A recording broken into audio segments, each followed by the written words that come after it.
Alrighty, hello and welcome everyone. I hope we're all doing very well today. We are going to be kicking it off here with the Polish Championships for 2021, and this year will be the loser brackets final. So the winner of this will go through to the final to play for the grand prize, which will be the champion here of the championships for 2021 for the Polish community.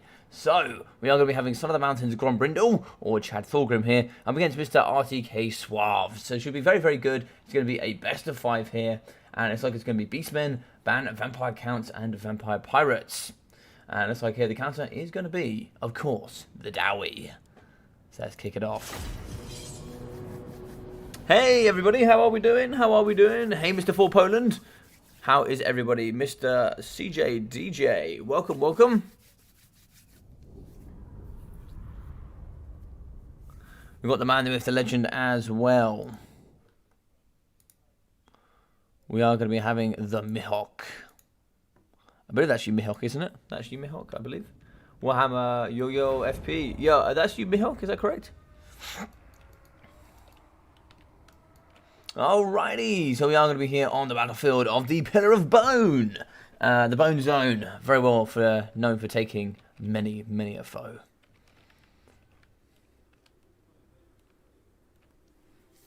So it should be interesting. This is a particularly interesting matchup that I think a lot of people, underrate from the Dwarf side of things.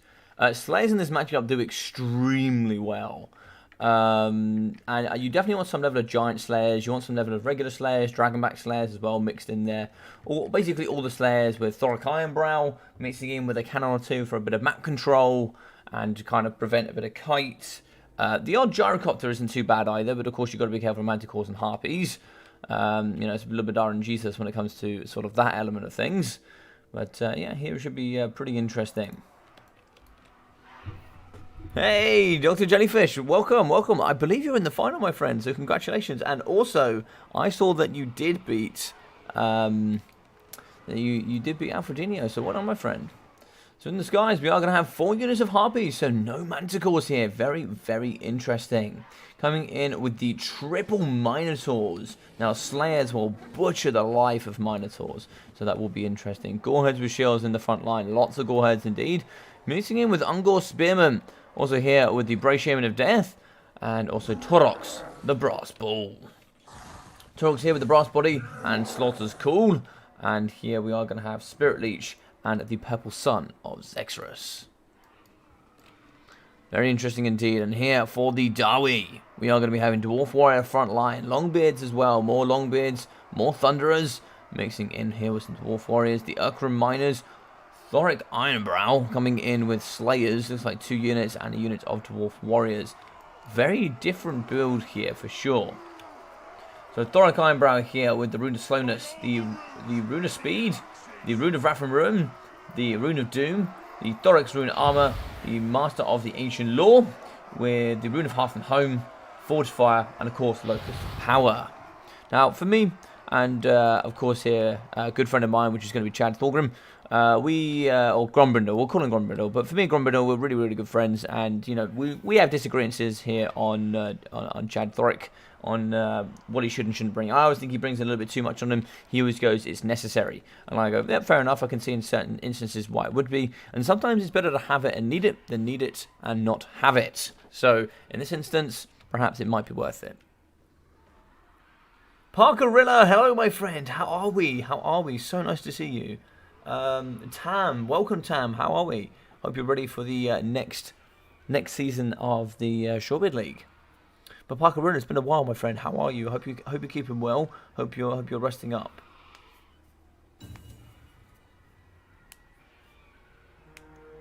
Yes, I'm on this account. You pronounce it well. Thank you very much. Thank you. Alright, so we are going to be kicking off quite a bit of infantry here. So, I think these Thunderers might find a bit of an issue. Only one unit of blasting charges. Could be a little bit difficult here for the Dow. We also have a cannon, just to prevent a little bit of anti-kite.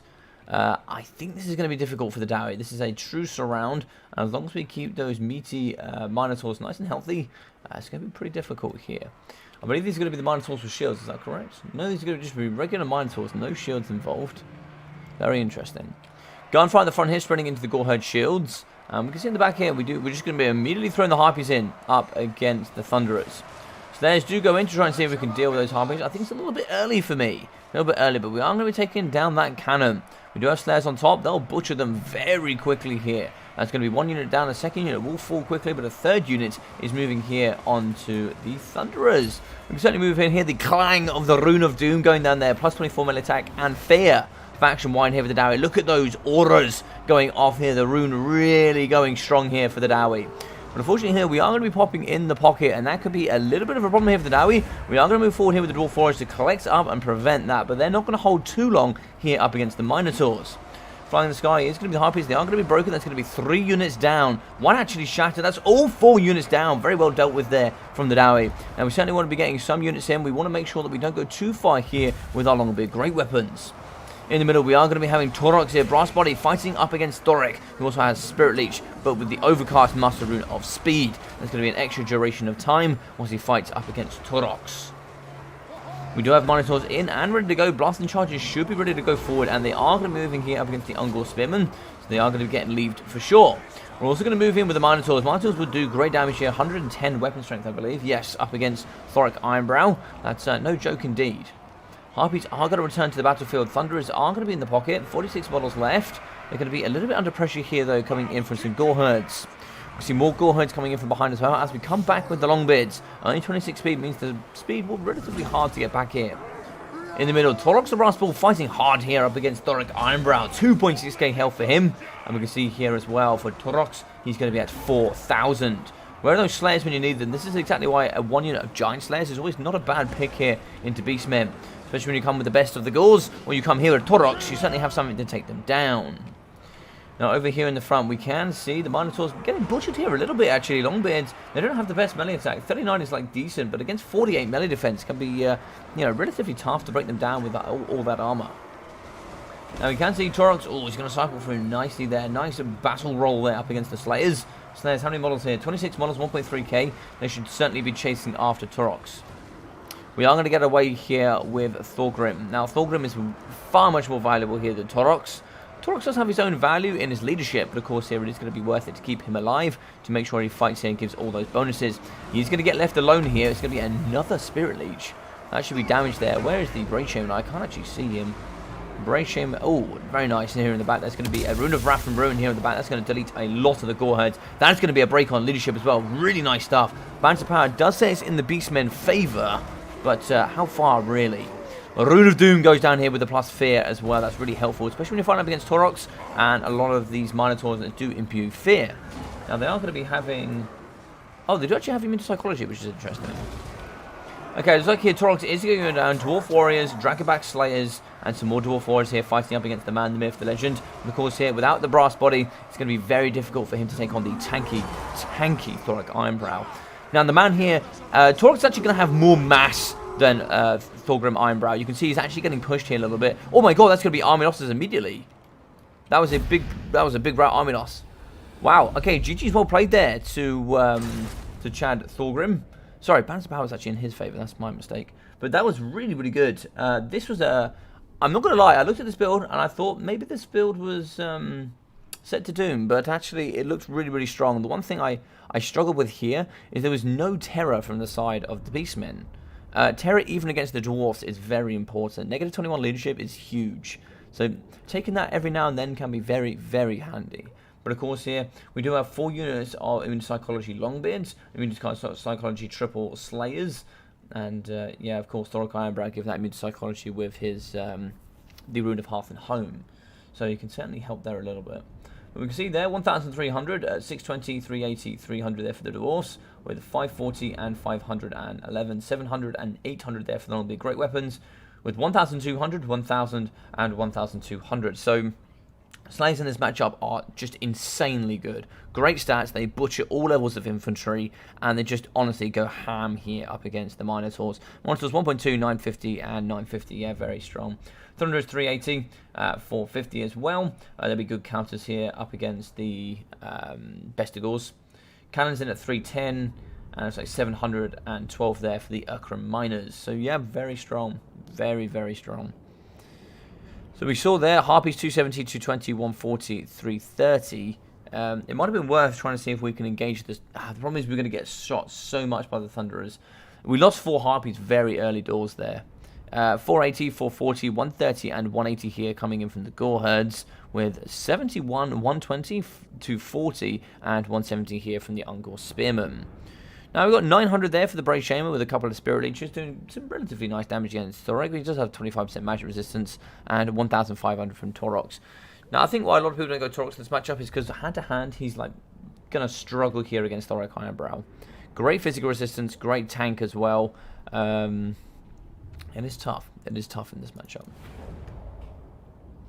Yo! What's up, Lindsay? How we doing, baby? How are we doing? Hey, Lindsay, how are we? 72 Mega, hello, hello. And, of course, yes, GG's well played. Map Samsung. Oh, yes, just to let you know, Mihawk, all of the maps are in Polish, so I cannot read them. Some of them I could work out for myself, some of them I could not.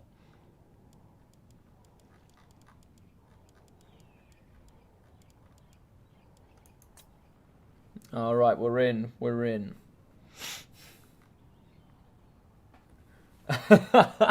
Kazahin, Kazakit. Ha! Dwarfs on the warpath, ladies and gentlemen. Dwarfs on the warpath.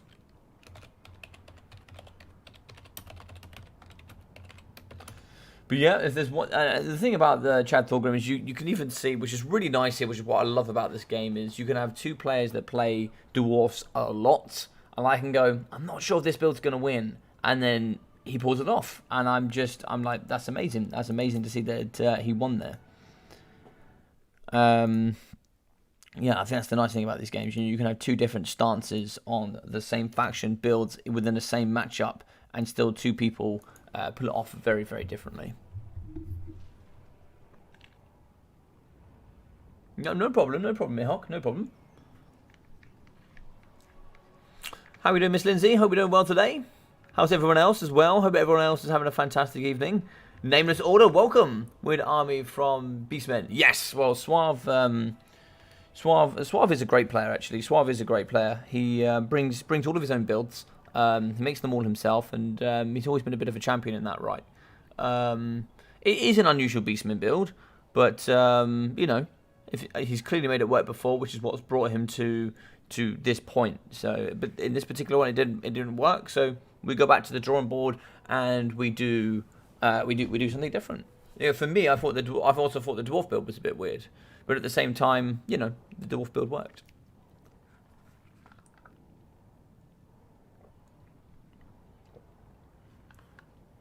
Oh, got some bubble tea today. I love it. All right, what else has been picked?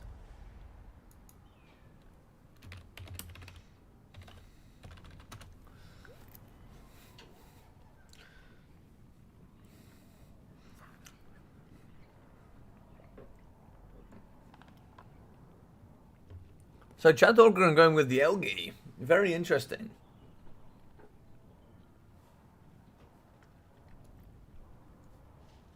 But looks like he's going to be banning greenskins in Darwi. That's very interesting. That's no Bretonnia ban. That is very interesting. That was very interesting. I'd be highly surprised if Soarve doesn't go Bretonnia here. Okay, it looks like it is going to be Bretonnia. I'd like to watch them die. Oh, that's amazing. That's amazing.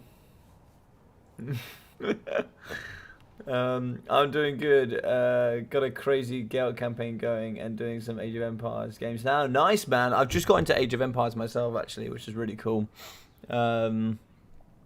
I really enjoyed. I've done the British campaign, or the English campaign, I should say, and I've now moved on towards. I'm playing in my next stream. I'm playing against the AI, and then I'm going straight to multiplayer. I've never played Age of Empires before, so it should be interesting. Should be interesting. Tried to do a tournament in Age of 4, but half the people didn't show up. Oh man, next time you do Age of Empires kind of like event, feel free to drop it on my Discord, man. I know there's quite a few people that play on my Discord, so yeah, feel free to check that out there for sure. I'm sure you'll get some people. Dwarf build was good as expected from Grombrindal, but I do know how it works. Verse 2. Hit me up, we can do a couple of matches. Yeah, of course, my dude. Of course we can. Yeah, that sounds awesome. Luxie. That's a grudging. Indeed, Jelly. Indeed. I would certainly say that I thought the Beastmen build was certainly more different than the rest. Okay, so it looks like it is going to be Bretonnia. Yeah.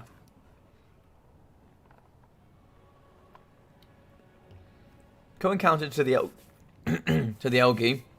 Beastmen, Lizardmen, Bretonnia. I still think to some rights, High Elves. I still think to some right High Elves is still good counter. Yeah, I think it's a pretty even matchup. I think it's pretty even. It's a good one though, but I think Bretonnia is pretty heavily favoured to the Bretonians if you know what you're doing. If you know how the matchup works, you know how it all interacts. I think there's I think the way to win it is Triple Way Watcher. I think Triple Way Watcher is the way to play this matchup. And you just honestly just nuke all the cav. You just go Triple Way Watcher and you just go bucket loads of chaff. Just chaff. And just see if you can do it. Awesome, man. Awesome. So welcome everybody. I hope you're all having a great day. So from the Polish community, this is going to be the Polish Championships of 2021. So all of the Polish players have come together and they played a bucket loads of rounds. So I'll quickly send you guys a link to the challenge. You can find it in my description as well, but here is going to be the challenge from them. So you can click on that link and you can see it. But there's been a bunch of people playing here. And they've done so many rounds with a double knockout system. So in the double knockout system, if you lose, you go to what's called the loser bracket. And then to get knocked out of the tournament, you don't have to lose for a second time.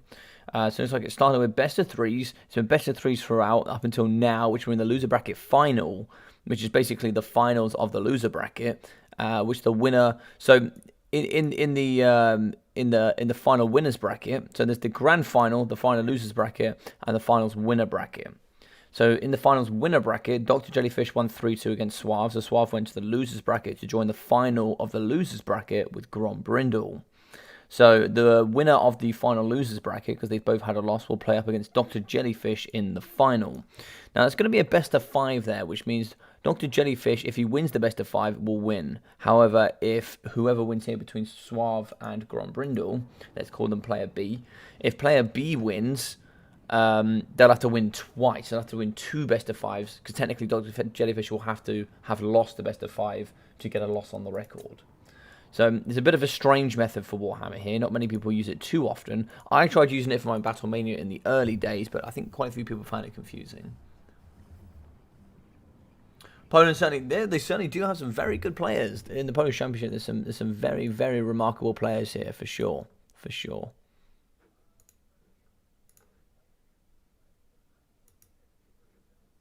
Yeah, there's been some very strong players coming through. And in the final as well, like Dr. Jellyfish as well. I believe Dr. Jellyfish, you knocked out in Dakistan. I believe you knocked out the great ODM player of Alfredinho. I believe that's correct. I believe you knocked out Alfredinho, which is that's exceptional. If you did, that's some very good work, my friend. Some very good work. Of course, it was a best of 1, but still very nice work indeed. Just showing the level of players that we have here in this tournament. So, Summer Song is going to be the map. It is going to be Wales up against Bretonnia. Nice, relatively flat map. It does have more of a dip-ish in the middle, you can see here. Terrain's going to be relatively flat. In general, small dip, but nothing else really too much to take of note. But here we do have a couple of trees dotted around, but nothing that's really going to block line of sight or really give any sort of advantage here to the Wood Elves. Other than that, the only other thing of note is kind of we do have this pillar behind here that we certainly can hide behind. There certainly can be utilization behind the pillar, but apart from that, honestly, apart from it being nice and shiny, there's nothing else to it.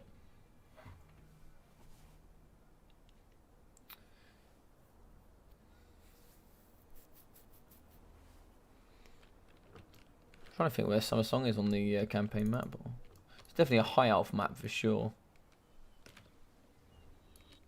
Alright, so for the Bretonians here and Soarve, let's get in and let's see what it's all about.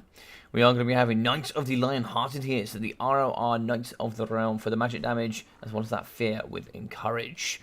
We are going to be having the Knight Errant as well for the anti-infantry, mixing in with Battle Pilgrims. And also here we are also going to be having some, 3 Battle Pilgrims, Spearmen at Arms, mixing in with 4 units of Peasant Mobs. We are going to be having the Double Paladins in the Sky. Now, I've seen a few players play like this, but not too many. Both of these here are going to be naked, and then we are going to have the Fey Enchantress on the floor. Here, with the Favour of the Fey, the Arcane Conduit, Dwellers Below, Earthblood, Awakening of the Woods, with the Mist of the Lady, and Life Bloom. We're also going to have 4 units of the arrows here, 2 fire and 2 pox. Yeah, pretty standard there.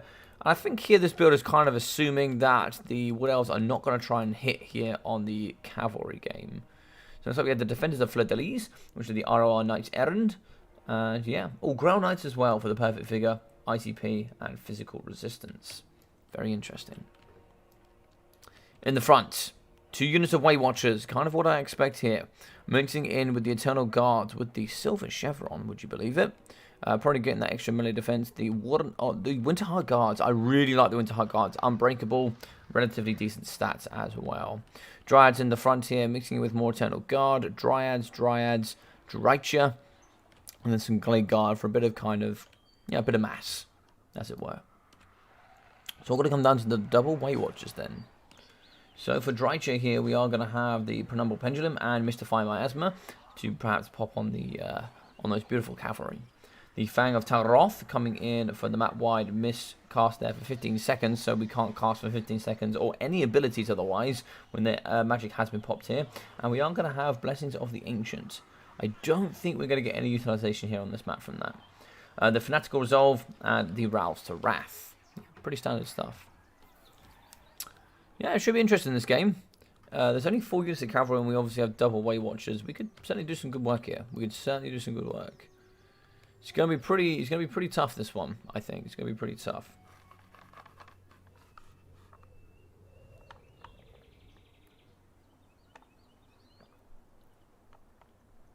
Yeah, not enough trees indeed, Lindsay. Not enough trees indeed.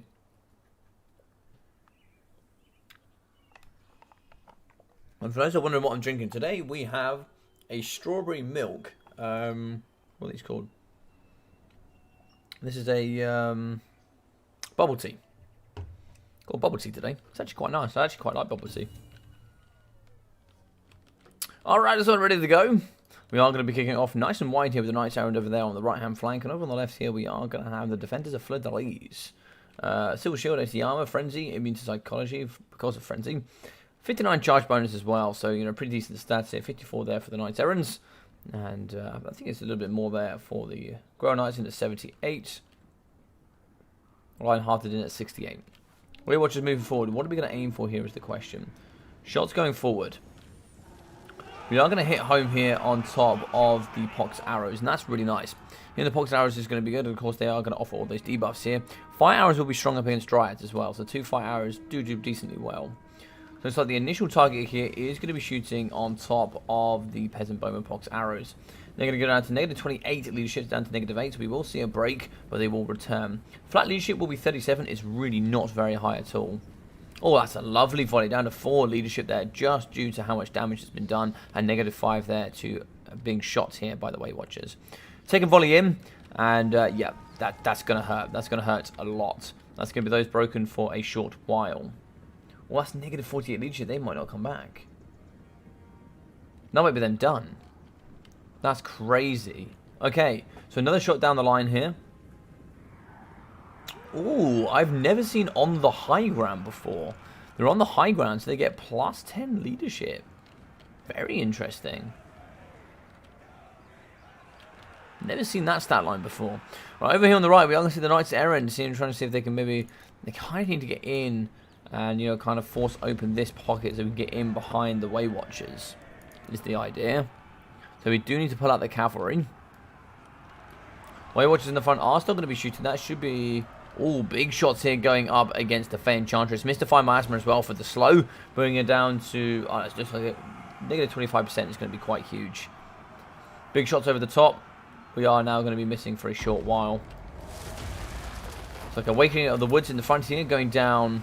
That's going to be there from the Fey. That's going to be on top of the Dryads. Paladin will be up against Drycha in the back as well with another Awakening of the Woods here trying to get in up against the Way Watchers. I don't think we had that there for Drycha, I don't think, but there we go. What's that going to be the summon in the front? Okay, it looks like we are going to have a Penumbral Pendulum here going straight through up against the cavalry. Trying to see if we can catch up against some of the Battle Pilgrims as well. In the back, 1 unit of arrows are going to be left. Made that 2 up, made that 1.5. Here in the front, we are going to be fighting cavalry here. Have pinned in up against the Grail Knights. We can now certainly shoot in here with the Way Watchers. Way Watchers will decimate the Grails. Here with the Mystify Miasma as well for the slow and damage over time. In the middle though, we can see in the back we did actually shatter the Knights Errants. And we are going to be here with the Loix Tricksters. Nice. So the ROR War Dancers here are going to be getting forward, doing the great damage here up against this elite heavily armoured cavalry. In the middle, that's looking like it's going to be a Dwellers Below there. That is going to be a Dwellers Below. That's going to do a little bit of damage here up against the Knights Errant as well, which is actually going to get a bit of an overcasted Earthblood. Very interesting game here. So a bit of damage here going up against the Lights of the Lionhearted. But a lot of damage here coming up against the Eternal Guards and the Loix Tricksters. Shots coming in the front up against the Tricksters. We are having arrow fire here in the front, kind of hitting up against the Spearmen, but we need to deal with these Grail Knights. Banter power is even. We are starting to break some of the Glade Guard here, the Riders with the Spears. On the front, we are falling apart here with the Wood Elves. This front line here is going to consist of the Winterheart Guards, which will be unbreakable to be fair. But we can see here Drycha has been broken. She's down to 400 health, down up to 20 leadership. So she should return. She should return. We are going to shoot in the front here with the Way Watchers. They're going to be hitting up against the Grail Knights very hard. But no healing here from the Wood Elves. That could be a big problem. The Double Paladin should be able to clear out Drycha. Where is the lady herself? She's going to be in the back here fighting in combat up against the Way Watchers. And she's going to come in with the Mist of the Lady, which is going to do damage here up against all these Way Watchers. I think this is going to be GG's here. I don't think there's anything that the Wood Elves have left. This is some great cavalry play. Big pressure down the middle. And that was just straight in the pocket and just kind of nothing that the Wood Elves could do to kind of counteract that. They kind of got on top of the Way Watchers. And once they're on the Way Watchers, it's so tough to stop them. We do have units here, the Eternal Guard and Dryads dotted around, but we've lost Drycha. She's going to be getting taken down here by the Paladin. And with the Way Watchers down, we have just nothing to counter the Knights of the Lionhearted or the Grail Knights. So I'm popping here for Arcane Conduit. Maybe another nice cheeky Earthblood, but we still have all 4 archers back online. We do actually have the cavalry in the back, shutting them down a little bit. I don't know if it's going to be too late here. Eternal Guard's coming back. Dryads do return. Shots in the front up against the Winterheart Guards. Drycha does fall. It's going to be negative 16 leadership here, faction-wide, for the Wood Elves. In the front here, though, we do actually have the cavalry all in the back of the business here up against the Peasant Pox arrows and the fire arrows. So, it's not over, but it's looking pretty tough. It's looking pretty tough. We are going to see the Winterheart Guards. They do want to challenge up against the Knights if at all possible. It just depends here if the Bretonians are going to let them. Earthblood here going in the back, because it is going to catch some of the cavalry here with the defenders of Fleur-de-Lys, catching also here with the Paladin as well. So we do clear out up against the Glade Riders. They're going to get taken down pretty comfortably here by the defenders of Fleur-de-Lys. And that looks to be it for the Wood Elves, I think. Over in the back, another cycle charge in the back up against the Dryads. That should be enough to break those for the negative 14 leadership. Yeah, look at all those negatives. Army losses 100, negative 120. Yeah, GG's well played. GG's well played. GG's well played. What do we get for Loix Tricksters? 900? It's not bad. It's not bad. I do wonder what bringing an extra weight. Yeah, so 1,200 and 850 left the Weight Watchers. I do wonder what bringing an extra Weight Watcher would have done.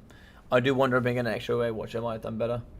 It's over Elves. We have high ground, possibly some peasants. Yeah, indeed. 1,000 there for the Glade Spears, 350 and 420. 400, 100, 350, 500 as well. 444, 546, 170 and 320. Drycher and 800. I think Drycher is always a great pick. You know, like Penumbral Pendulum. She also comes with a summon. I mean, admittedly, you do pay for it, but you do come with a summon, and then you also have things like Enfeebling Foe, Mystify Miasma, great spells like that. It's just really nice to have on a Lord that's also pretty tanky, and she can definitely fight back. She can definitely fight back. Her only problem is she can't do anything up against the Fae, because if she is on her Unicorn, she does get 60% magic resistance. So, yeah, it's pretty tough there. It's pretty tough. I do think generally bringing an extra unit of Weight Watchers might have been better. But it's hard to say. It's hard to say.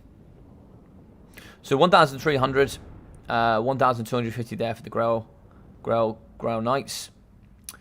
340 there for the Defenders of Fleur-de-Lis, with 39 in for the Knights Errands. 23, 430, 88 and 700 for the Peasant Fire Arrows.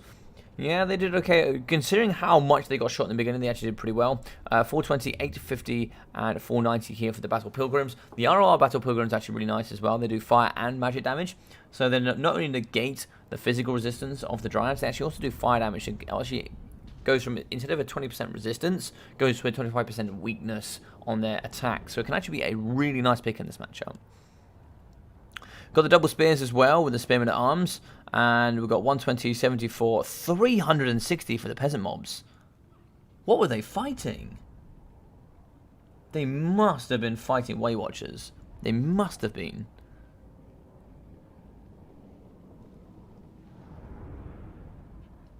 Or maybe they were fighting the Lotus Tricksters? I honestly have no idea. 83 as well for the triple chevron peasant mobs. I love it. I love it. We got 1,180 there for the Paladin. 650 and 1,600 for the Fate Enchantress.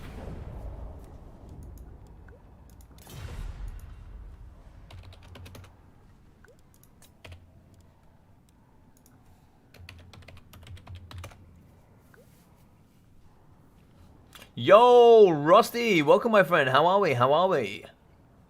How are we?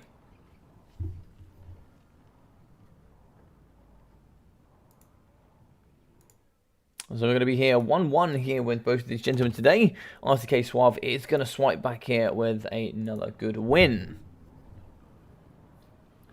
ROR Weight Watchers +2 Deepwoods is a good in my opinion. One volley often. Oh, fair enough. Yeah, fair enough. Fair enough. Do you go regular Deepwoods, Lindsay, or do you go with the Swift Shiver Shards? Which is your favourite? We're glad you enjoy them despite most of them being cast in Polish, but hey, we got logic here. Indeed. Well, I mean, the Polish casts are, of course, extremely good. I watched a few myself, and I know quite a few people did. I don't mind Polish casting. The game itself is really insightful regardless. Yeah, 100%. 100%. It's always really nice to get someone else's input as well, someone else's thought process. It was Soarve. It's going to swipe back here. We are going to be on Oakenhammer. Yes, Soarve, you're up. So let's get a bit of a tally down here of where we've been and what we've been doing. So we did actually start with the Beastmen up against the Dowie, and that was a lovely victory for Grombrindal. But Dowie's pretty much a guaranteed win here for Grombrindal. He is probably one of the best, probably in the top 3 in the game for the Dowie, for sure. Empire ban Lizardmen and Beastmen. Lizardmen is a strange ban, I think. Because I think Empire do quite well in that matchup. So we are going to be having the Dwarfs that have been selected here from Grombrindal, along with those Wood Elgi. And you like seeing them die, and die they did. Die they did. We had the Beastmen here from Mr. Soarve, with unfortunately the loss. And then we had here the Bretonian win. Very good stuff. So we're now going to be going Empire.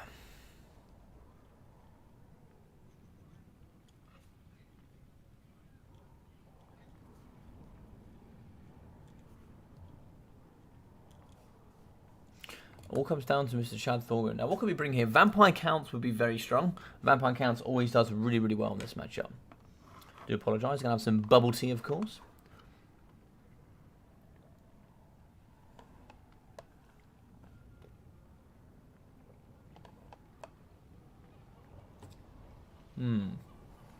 Vampire Counts would be good. Otherwise, Dowie did relatively well. What else could we bring in this matchup? Bretonnia. Bretonnia could do quite nicely up against the Empire, I think, if Chad Torgrim has what it takes. You could certainly see Skaven. I know Skaven trades roughly evenly. It's a particularly weird matchup, actually. It's quite strange when you really delve into the whole stats of Skaven against Empire. It's a very strange matchup in many ways that I didn't consider when I thought about the matchup.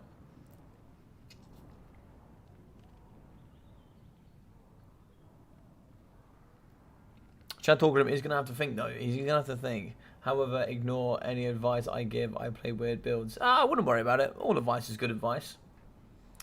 V. Brett, Deepwoods. Yeah. All good logic. Thanks for casting this as well. Yeah, no problem, buddy. No problem. No problem. Hope you guys are enjoying the event. If anybody here hasn't heard of me before, hello, I'm Logic. I'm a caster here in the multiplayer scene. I do many things like you see, like Turindu, Rubber Duck of War, Daft Plays, HW Sun. I just do all those same kind of things. I do events like this. I do events like I also do like replays. I like casting the replays you guys send in, and just all those regular stuff. I'm pretty close to 1,000 subscribers. You guys have supported me really nicely over the last 11 months, which has been insane. So thank you very, very much. So if you are enjoying anything you do see today, do feel free to hit that like button. It really, really does help you on the channel. Not only does it kind of just, you know, look great for the channel, but it also really does promote out this live stream, not only now, but also after as well. So YouTube will go, oh, lots of people seem to have liked this. We'll spread this out to the wider audience of YouTube, which is really, really awesome. So feel free to do that as well. It really does help. And obviously subscribing does all the great things as well. So he is going to go with the Rats. Okay, interesting. I thought he might. It's a very weird matchup, but it is, I think, 50-50. I think it is truly 50-50. Should be interesting to see what comes forward here from this.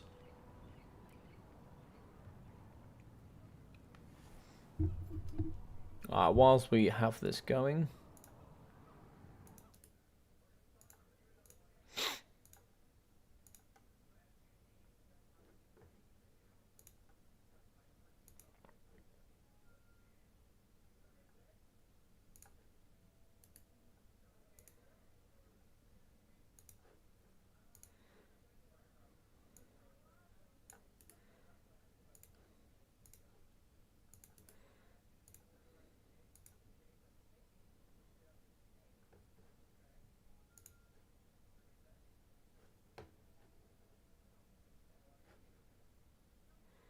Alrighty.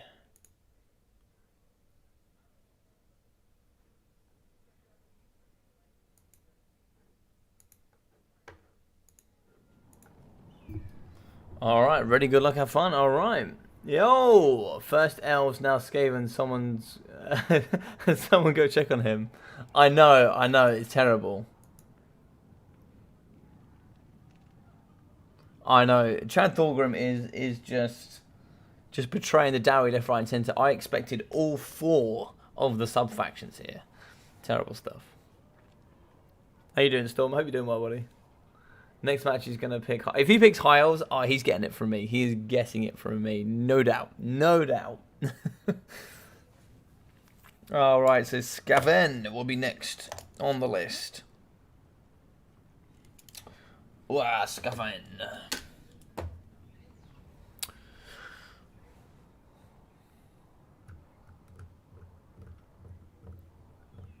So yeah, I'm not too sure how I would approach this. I'm much more of an Empire player than I am a Skaven player, but this would be a particular weird one for me. You'd need enough... I think you'd have to go super wide with state infantry here and try and see... I don't know if you'd have to be aggressive here or not.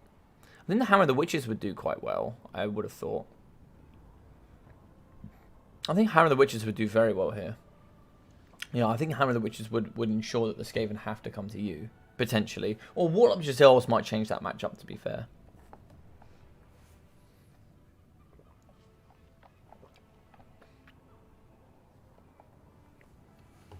I think this matchup, you can't go Artillery. I think this matchup as the Empire, you have to go full state infantry push. There's going to be a bucket load of swordsmen, spearmen, halberds. I'm not sure what else you'd bring. Well, obviously you want some cavalry, but what type of cavalry do you bring here? Is the question. Do you just go regular Empire Knights? Because regular Empire Knights will do well with all the regular infantry, but how are they going to punch up against Rat Ogres is the question. Well, to be honest, any faction that can play kind of like Dwarfs, he will play it. Oh, that's true, that's true, that's true. Bubble tea, amazing taste, but so much sugar. Now I want. Oh man, bubble tea. I've got the strawberry one today. Oh man, it's good. It's strawberry one with the blueberry bubbles. Yeah, man, it is so good. Like low key, it is so good. It's so good. I had like a bit of a headache just before I started stream. I've had some bubble tea and I feel so much better. Bubble tea cures everything, my friends. Bubble tea cures everything.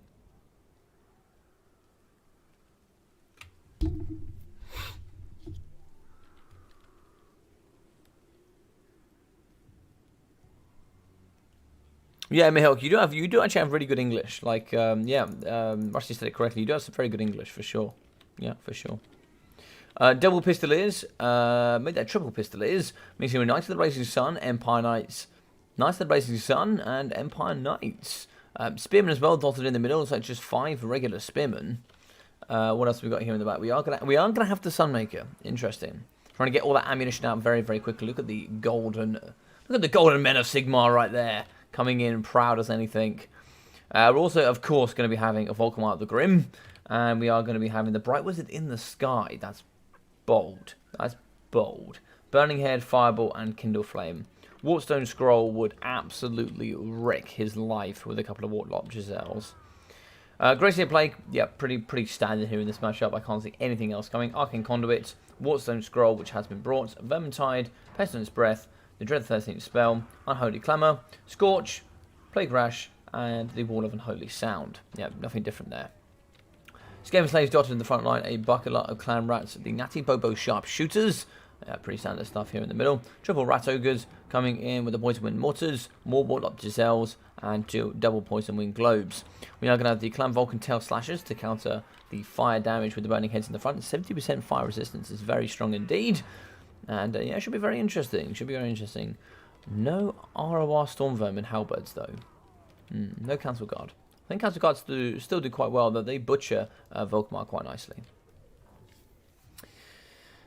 So the question is here, so the Natty Bobos, they actually don't do magic damage, so they actually do a relative amount here up against Volkmar the Grim.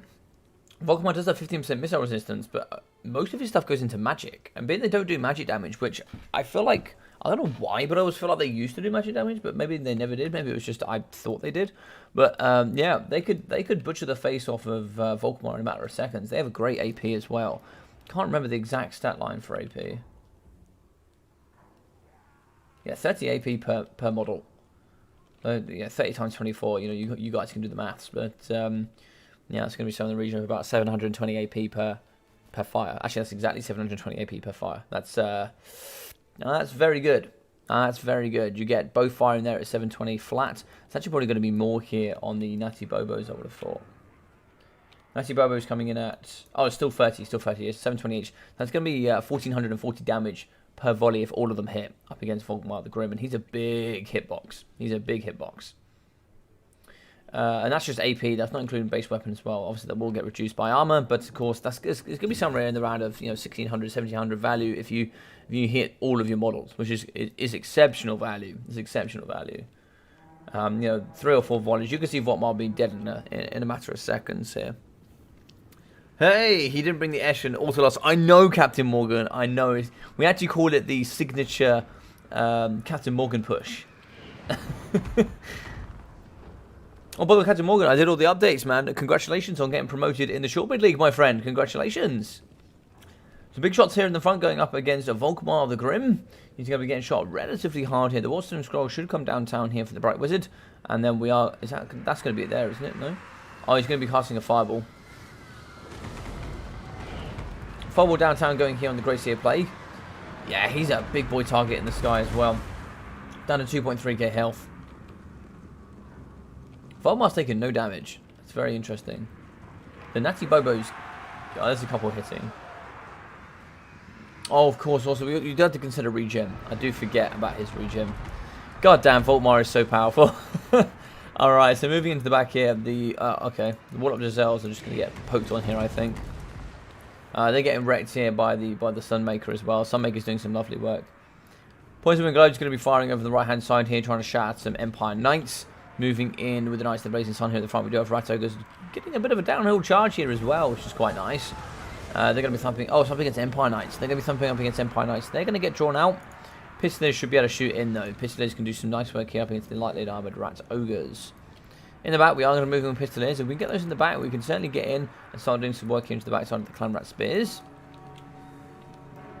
Sounds like here we are going to get the bell going down, the Unholy Clamour. We are going to get a banishment here on top of the Skaven Slaves and the Clan Vulcan Tail Slashers. Nice work there, because of course Burning Head is not going to do as well. Volkmar the Grim is going to be out-regenning the sniping potential from the Natty Bobo Sharpshooters. That is vile. That is vile. Okay, in the front here, the Spears are going to move. Trying to see if they can get some good damage here up against the Empire Knights. Poison Ticks are going to be going down on the Clan Rats as well. Clan Rats are going to be chasing after the Pistolers. They do catch quite a few there in the engagement, but we are going to charge in the back here and shut down the Natty Bobos. 70 armor for them, so the Pistolers could struggle dealing with that armor, but they are going to cause some damage over time. We do break the Clan Vulcan Tail Slashers. They are going to be retreating here to the back, but they will return relatively quickly. But we do need to start getting some of these spears forward.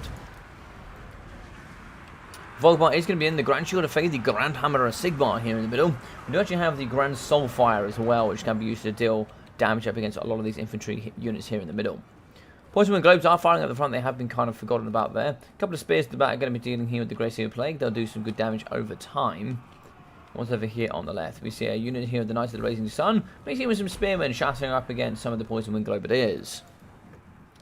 Over here in the front, we do see Volkmar going down. He's gone down quite a bit of health now, I think, as the Rat Ogres are in. Yeah, the Rat Ogres are in now, doing a bit of punishment. They're going to be pounding pretty hard here. The Pit Fighters of Hell's Deep do drop. The rage mechanic would have been very nice for sure, but of course they are going to break here in the middle. That Terror is super handy. On the back, Poison Wind Mortars are about to get absolutely clattered here by the Pistolers. They're going to get hit from behind. That's going to be a negative charge for negative 14 leadership. So you should see rear charge on there. And then here in the front, what's this? This is going to be the Spearmen getting hit relatively hard as we get a summon of the Storm Vermin Halberd here up against the Empire Knights. I do wonder if you actually maybe summon them here on top of Volkmar. Might have been more efficient. Listen, we are going to pin in using the Grey Seer Plague. Does he have immune to psychology? He does not have immune to psychology, but those weird attack animations are going to do some great work here up against Volkmar. We are going to return here with the Rat Ogres with extra melee attack and leadership. Pit Fighters of Hell's Deep do return. Banter Power is going to be in the favour of the Empire. Okay, so Clan Rats are coming forward. We should see an up and round here, an in, I would have thought. Good charges there. Looks like we are going to see the healing cap coming out of Volkmar the Grim. Volkmar's taking a lot of damage here, but that's going to be a banishment on top of all of this gorgeous stuff right here. And that's going to be a load of damage. Really nice work there from Chad. That's what makes Volkmar so powerful. Sunmaker yet again coming in for the spread shots here, really firing up against the Clan Rats. It looks like here we did actually get the Rat Ogres in the back with the Unholy Clamour, giving that plus leadership. That's going to really help here for the Skaven. What's this going to be here in the middle? It's going to be a Grand Soulfire. No way. That is so much damage here against the Clan Rats. Also getting terrified. Look how much he's getting terrified here. That's absolutely redonkulous. But we can see the Pit Fighters still going strong. They should do some lovely work up against Volkmar. They need to do their utmost best to push in this direction and get on top of him.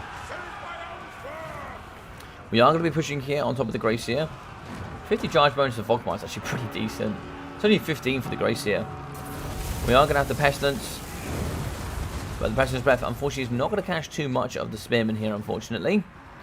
Volkmar is going to be healing. We kind of want to deal the damage against him if we can. We are going to be trying to snipe him here with the Wartlops. Is that in the tree? So the nasty unit Bobos are going to be shooting here quite nicely. 1,100 health for Volkmar. Do we have anything left to contest it? We do actually have some of the Rat Ogres in the back. If we get some of the Clan Rat Spears to kind of come in and pin off the cavalry, we can then move in around the back here with the Rat Ogres and get in up against Volkmar. Points and wins have returned.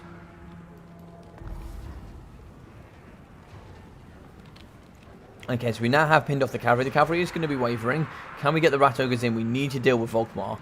If Volkmar does not die here, we are in big, big trouble. Ready, good luck, have fun. Love to see that from both sides. Sunmaker has gone down. Rat Ogres in the back. They do here need to come back into the fight. Rat Ogres are so important in this matchup. Nasty Bobos are going to be shooting here. 1,172 for Volkmar. Rat Ogres are going to be fighting up against Spearmen. They need to get him here before he regens too much, I think. Oh, okay, we are going to get some of the Clan Rats.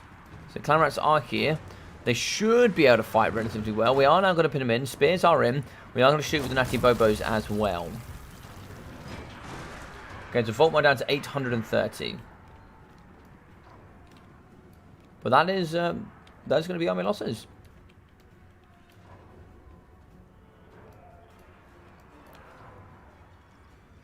GG's well played.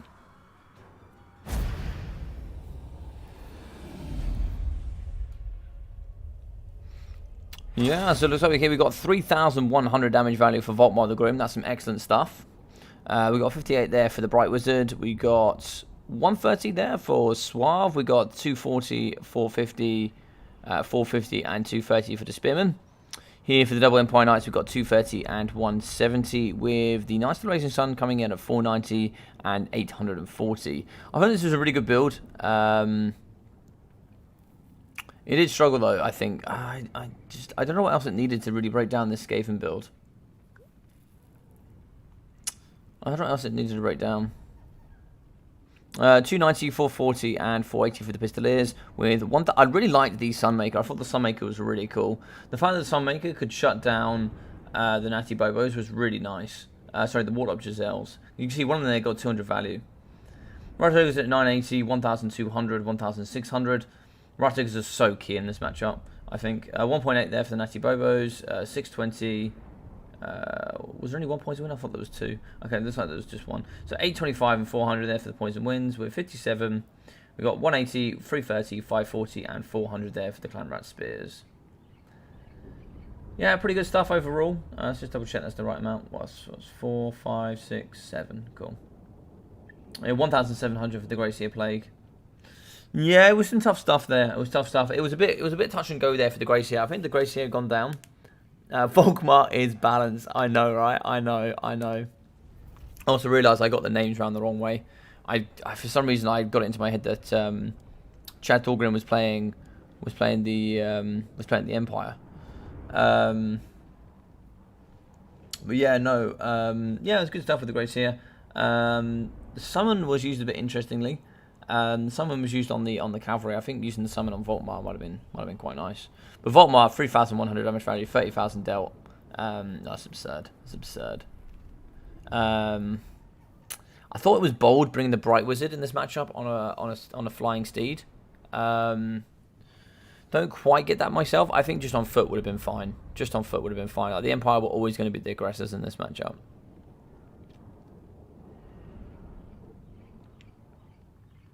Well, I do like the fact we brought the Sunmaker today. It fires ammunition out at a much faster pace. 8 ammunition fires more in one go, which is good because it is eventually going to get pushed. If you use all that ammunition, get the value from it, which you certainly did, like 1,200. Yeah, it's pretty good. I think here, if we managed to shoot up against the Nafty Bobos, 1.8k for them. They were shooting here up against Volkmar, they were shooting up against the Bright Wizard. Yeah, they were doing some great value. And Volkmar was just out healing the shots coming in as well from the Nafty Bobos. It's ridiculous.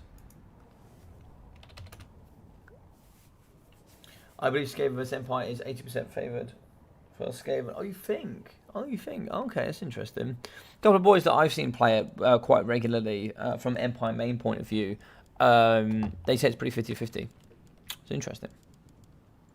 Karagankor.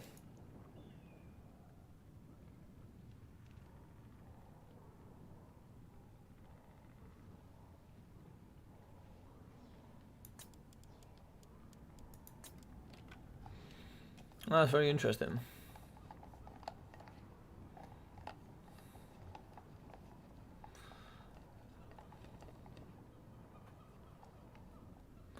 Perhaps a co-cast.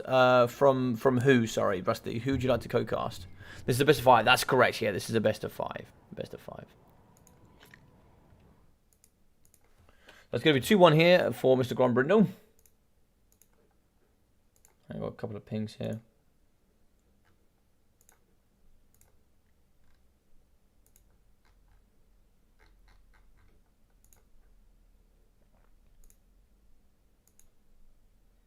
Oh, I didn't even put it in myself. What an idiot. I didn't even do it myself.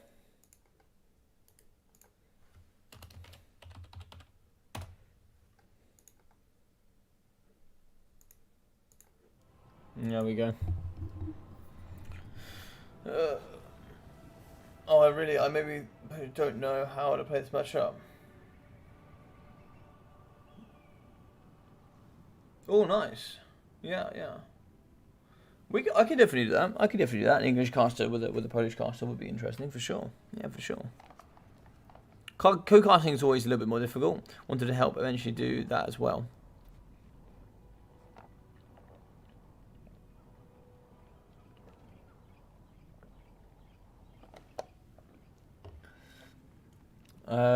Charge her up.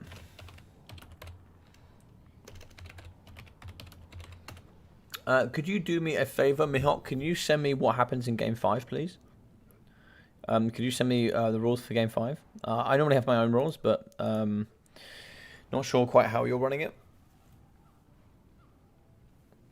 I'm not sure if it's pick 3, ban 2 for the winner of round 4. That's normally how I would run it, but I'm not sure how you're running it today.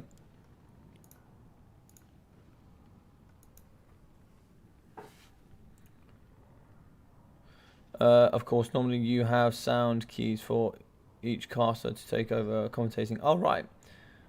So would be some chemistry involved. Yeah, I've done quite a bit with Human Boy and Ducky and such. So I've done quite a bit before, which is always quite fun.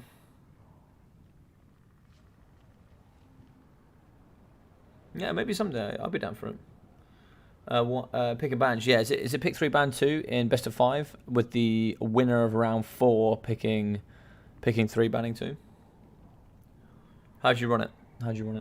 Or was it 2 blind picks? Yep. Right, let's go, Mr. Chad Thulgrim. What have we got? Lizardmen is going to be the pick, so he's a good Lizardmen player for sure. I'd say Lizardmen is probably his second best faction. I don't mind him with the old ones, just as long as he's not those high elves, those sneaky high elgi.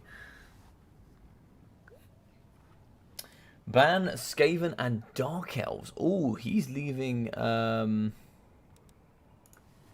This is also free rules, correct?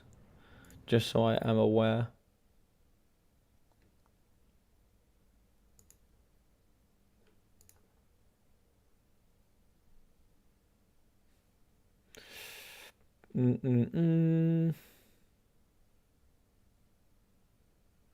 Doesn't say on here.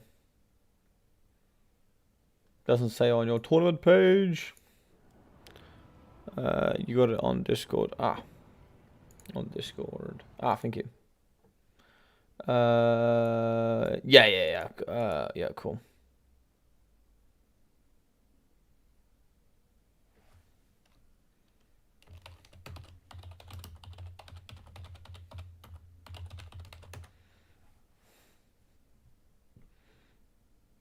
Thanks. Cool. Yeah, it is fruit rules. Amazing. I know fruit rules a lot less, but I'm coming to terms with learning fruit rules.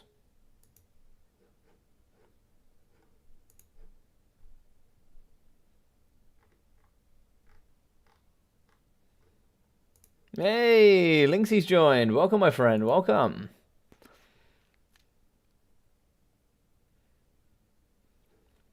Roger that.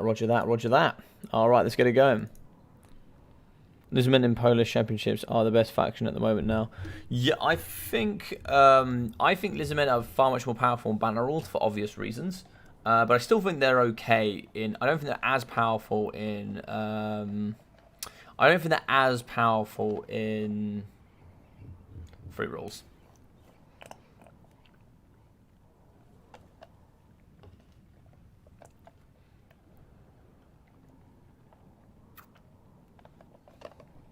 And it's mainly because one rule separates the faction from one unit, which is Chameleon Stalkers.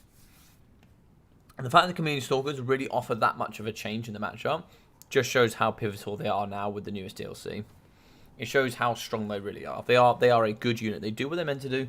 They are very strong. I don't even think they're overtuned. I think they're correct price.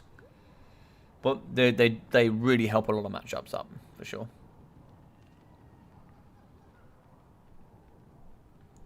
They're the best faction overall. I don't think so. I don't think so. I truly still think Beastmen are the best faction. I truly still think Beastmen are the best faction. I know. I've got about half left. I've got half left on that bubble tea, man. Don't you worry. Don't you worry.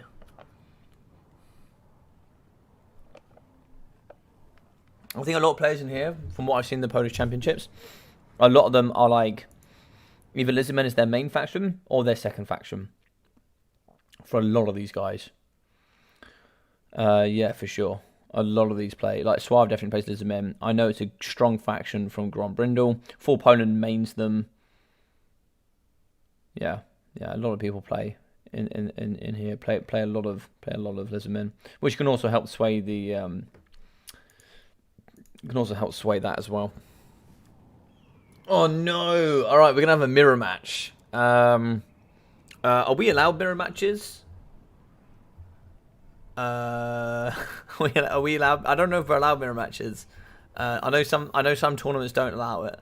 I think overall Beastmen is best, to be honest. Then Chaos followed by what else? Okay, so here's my thought process. It depends which you're talking about. So what you have to be careful is just make sure you specify that that's fruit rules. Because if it's banner rules, it's 100% Lizardmen's the second best. It's without doubt in banner rules. In fruit rules, I don't think they're the second best. I don't. I do think what else is then the second best. I probably put Lizardmen in fourth in the banner rules. Because they do have some stronger counters. But yes, I hear what you're saying. Are allowed. Okay, thank you very much. Alright, so we are allowed to have it. Okay.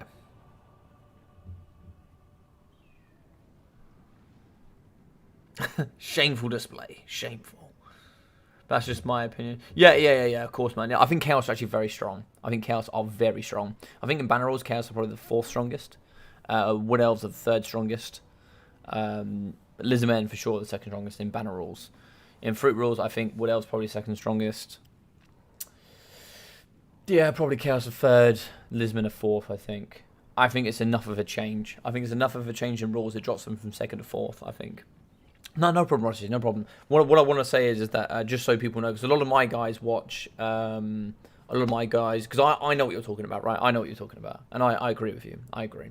But a lot of my guys might go, oh, that's not true, and I just want them to know that it's you mean fruit rules. You mean fruit rules. Yeah, for sure.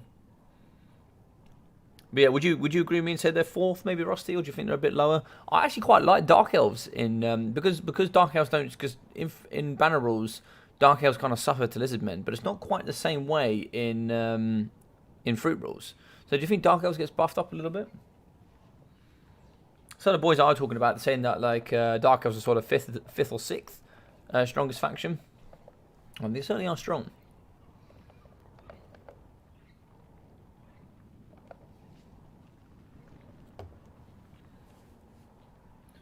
Curious thing is, we've experienced only Dwarfs or Lizardmen mirrors in the Polish Championships. So when a lot of people don't know how to play against a faction, the most comfortable way to play it is just mirror match it. So this is one of the weaknesses that I found from the pick 2 ban none system. At least when people play against me, if people don't know what to do against my Dwarfs, they counter pick me with Dwarfs, which kind of forces me to do either. So let's say I go Dwarfs High Elves, right? A lot of people will go, okay, I'll pick Dwarfs. Or let's say I pick a neutral faction. Even if I just pick a neutral faction, even if it's bad, a lot of people just go, I go Dwarfs. just hoping that I don't mirror match, because they just don't want to play. I find a lot of people just go, or if I go Beastmen, Lizardmen, they'll go, oh, okay, I'll go Beastmen. So worst case scenario, they've got to play Beastmen into Lizardmen, I guess. Yeah, I would be lost in the tournaments nowadays. All these different rules. I know, Lindsay. I know. I'm hoping we're gonna solve. I tell you what. I'm not hoping. We will solve this by Warhammer 3 for sure. We will solve this. We will solve this. I think because this is the end of Warhammer 2. Because it's the end of Warhammer 2. I think the rules have just been kind of put to one side. Fruit rules are still updated. Not everybody agrees with the ideology behind fruit rules. Not everyone agrees with the ideology behind banner rules either. I do banner rules because it's easier, and the majority of the community has always played banner rules until it was given up by Aerocrastic and then passed on to Felcom. Yeah. That's why you are not so much into mirrors, right? Logic. No, just from a caster's perspective, I like mirror matches in general. They're just hard to cast. That's all. I actually thought pick 2 ban 9 was good, but I think I missed the.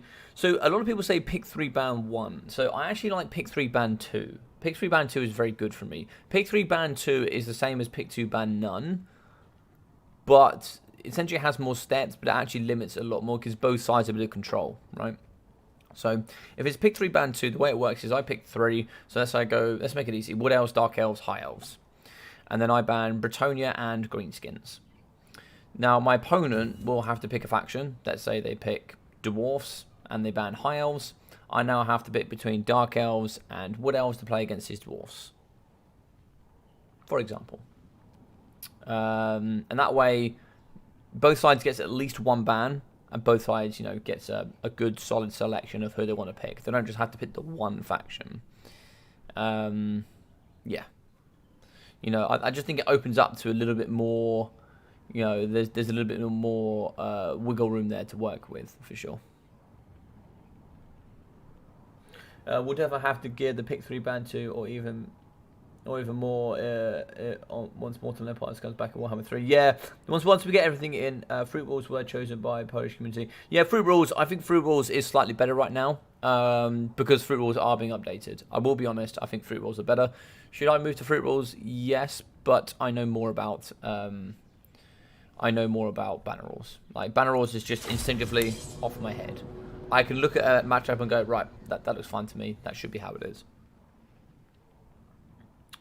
Going to be way too many factions. Yeah, 22 will be a lot. 22 will be a lot. And adding 7, almost an extra 45% on that faction pool is going to be a lot. It's going to be a lot.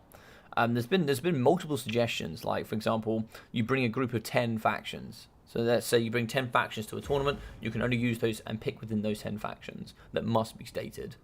That seems like a lot of organization from the organizers. That does not seem organizer friendly to me. But there's been some other ones, like for example, pick 3, ban 3. Yeah, should be interesting though. Should be interesting, and I think we won't have to worry about that for the first couple of months. For the first couple of months, it will be probably pick 1, ban 1. That'll be it for the 7 factions. That's it. Pick 1, ban 1. It won't be any more than that. It'll be pick 1, ban the hardest counter, and then just see what happens.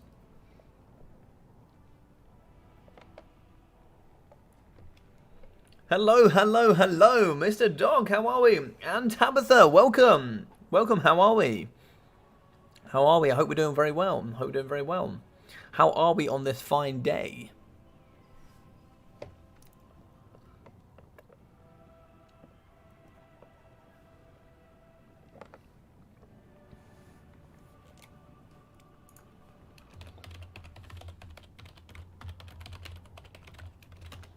So we check the Grombrindal's okay.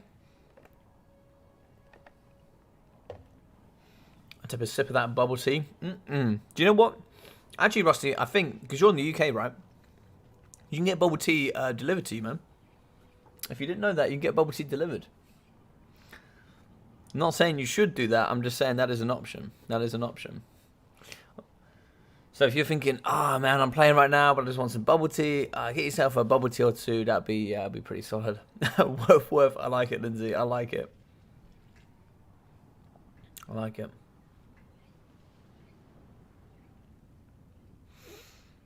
Oh yeah, as well. So on my side of things, from the short bid side, so from the newer player perspective. So for those that don't know, I actually run a short bid league, which is designed for new players. So new players come and play against myself, the admins, which are the Thanes, or they come and play against the short bid manager, who basically he's the guy that kind of heads up just the short bid league in its own, and the admins do everything, as it were.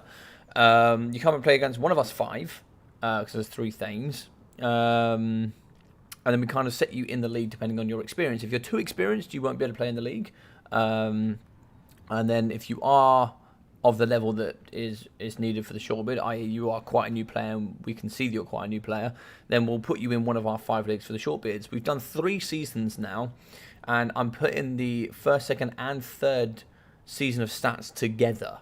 So you'll see season 3 on its own, and then you'll be able to see season 1, 2, and 3 all collated together. And then I'm going to be making a nice video on it about new players, the stats, generically how the interactions have worked out. It's very, very interesting because we've had some big changes over the couple of months that we've seen. Changes from AoE bugs and like bringing in with the whole new Lizardmen units and kind of updating with Beastmen. It's been really, really fun. I'm good. Trying to survive the Brazilian almost summer heat. Oh, man. I went to... Whereabouts in Brazil you from, dog? I went to Brazil, man. I went to Brazil during the summer for the Brazil Football World Cup in 2014. Oh, man. It was hot when I went. It was hot.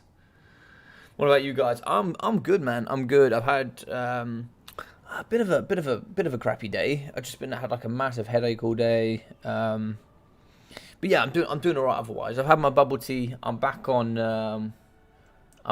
good ground. I'm ready to go.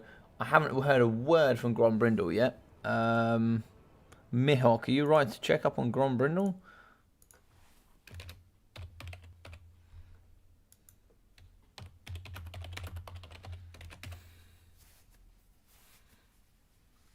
Hopefully Grombrindal's all okay. He doesn't normally take this long.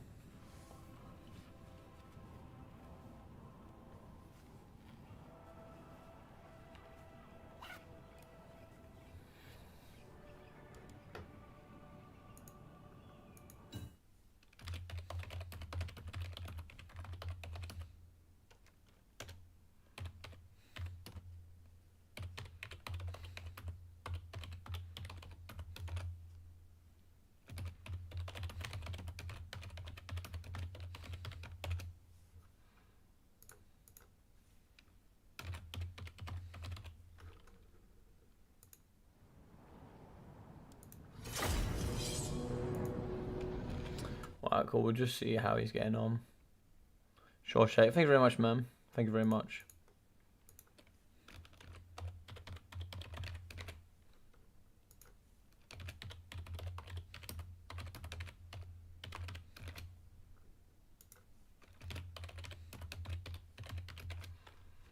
Cool. There you go. There's a little voting element for you there, so you guys can just smash onto that for now. I haven't heard from Grombrindal.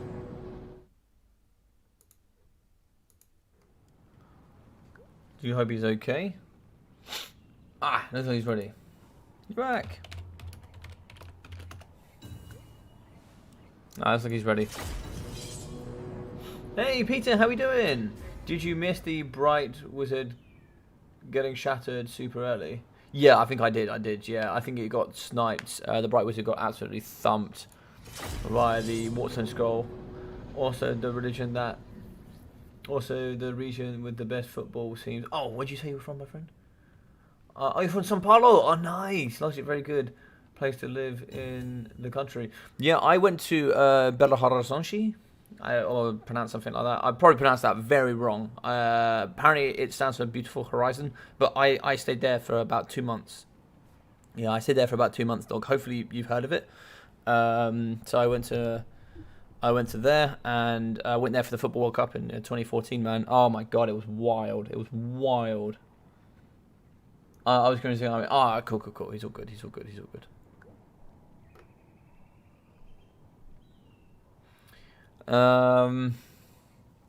I forget, CJ, which football team is it you support? Which football team is it you support? Oh, by the way, CJ, I watched Wolves United. Was it United? No, yeah, it was United. I watched Wolves. It was Wolves United, wasn't it? I'm not making this up. It was Wolves United yesterday. Absolute shambles of a game. Let me have a look. Was it Wolves United the other day? Well, it wasn't United.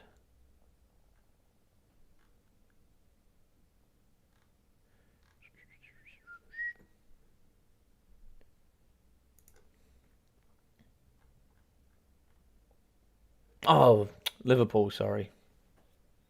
It was Liverpool. I did watch it. The 95th minute goal. To be fair, we should have lost. We should have lost.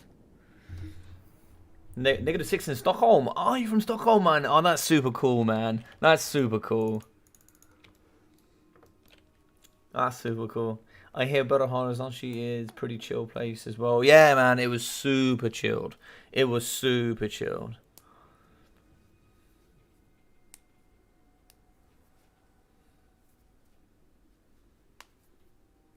Poland, but we are nowhere near as good as Brazil. Yeah, Brazil have a very, very strong football team.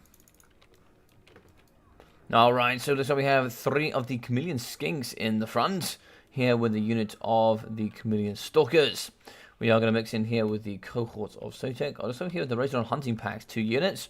2 of the Feral Commons as well. 3 of the Skinky Boys. 1 of the Javelins. 1 of the Chameleon Stalkers. Red Crested moving in with Saurus Warriors. Double Red Crested Skinks as well. Cohorts, 3 units, as well as a Bastillodon Solar Engine. Is that too many 360-degree shooting units? It might not be. Oxyotl. 1, 2, 3, 4, 5, 6. Yeah, you're fine. Fine. Interesting.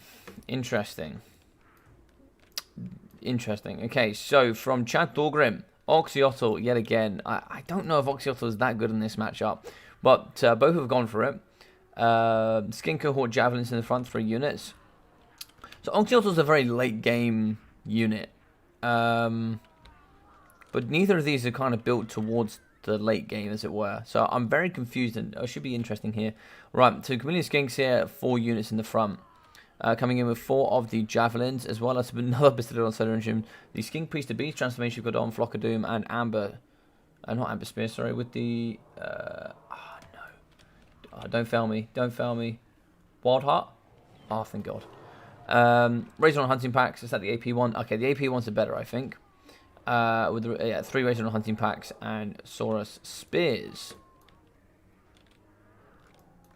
Yeah, double Razor on Hunting Packs. Double Red Cresteds. I don't know. I don't know if these two have... They haven't really built for the late game, have they? I don't know. This is going to be interesting.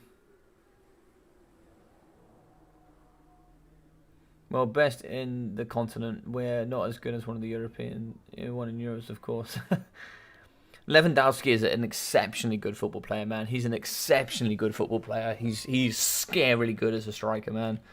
He's by far one of the best Polish players I've ever seen in my life. Probably will ever see in my lifetime, to be quite honest. Football is a religion in South America. Yeah, 100%. I know Messi didn't do anything. I don't know if Messi's been falling off, but Ronaldo's still going relatively strong. Messi or Ronaldo, though, ladies and gentlemen? Messi or Ronaldo? That's the question. Who is it you fancy?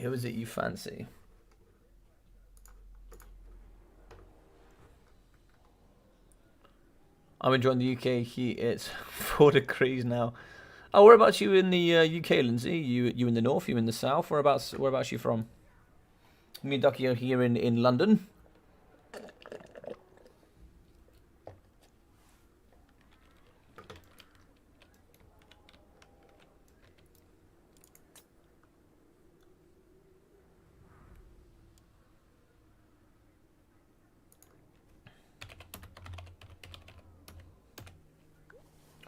No problem. Oh, East Coast. Nice. East Coast. I don't know the East Coast very well. I was born West Coast. I was born in Somerset. We kind of lived around Brighton area for good, probably 3/4 of my life. So I was at least 18, 20, and then we kind of moved up to London, and I've been here ever since, really. Yeah, I do really like it up where we are. I do really like up in here, which is, yeah, it's nice. Right, so in the front here, we are going to see some community skinks, hopefully shooting here in the front up against these stalkers. They are going to get seen. Should be able to move and kite here. They do outrange the community stalkers. I don't know who's going to do more damage here. We have a bit of a stalker off in the front. We are going to have Oxyotl probably shooting up against Oxyotl. Interestingly enough. Depends if they see each other. You pretty much have to be on their lap to see where they are. Feral Commons on the side.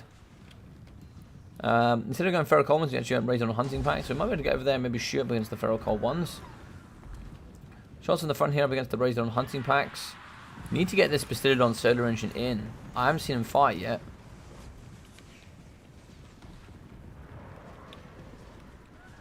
Javelins are moving forward here. Shots going in. So they're trying to hit here up against the Chameleon Skinks.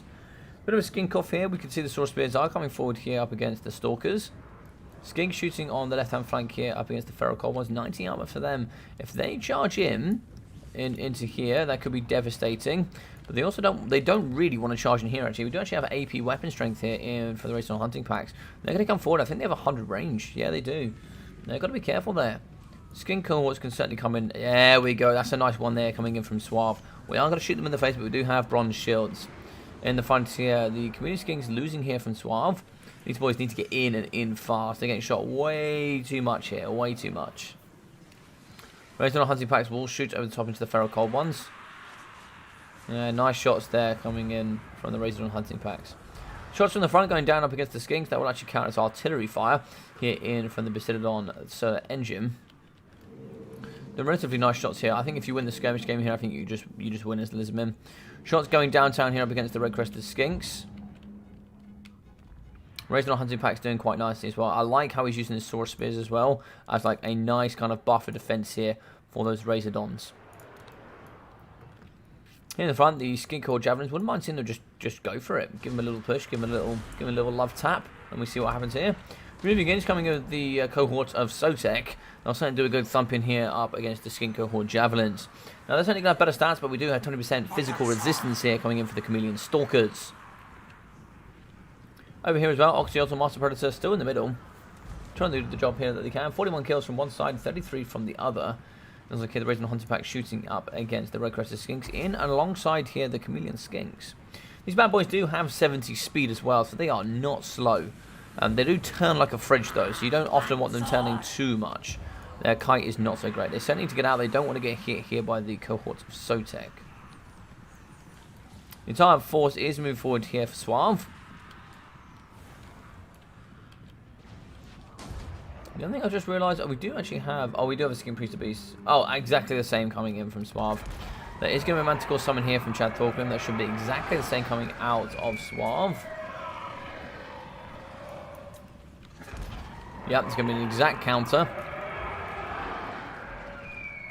So we are going to move in the back here as well using the Feral Cold ones. Feral Cold ones are going to thump, and then we are going to get charged in the back here from the red-crested skinks. That's a really nice pin there coming in from Soarve. So we are going to get a break here. We are going to get a break as well from the Razor Hunting Packs here from Grombrindal. Lovely work there in the middle there coming from Soarve. Yeah, some brilliant stuff from him. Points as well that will really slow down the boys down to 60 speed. Kiting here from the Chameleon Skinks. Getting some nice work there up against the cohort. She's going to shoot in front here up against the bronze shield here from the Skink cohort javelins. In the back, we're going to be shooting and breaking the skink cohort, so some nice work there. We are actually going to get the red-crested skinks forward. These bad boys might do a number here in the back up against the Chameleon Skinks. Lovely work. Here in the front, we are going to see the Legion of Chaqua coming forward here from Mr. Chad Thorgrim. They're going to put in some lovely pressure going forward.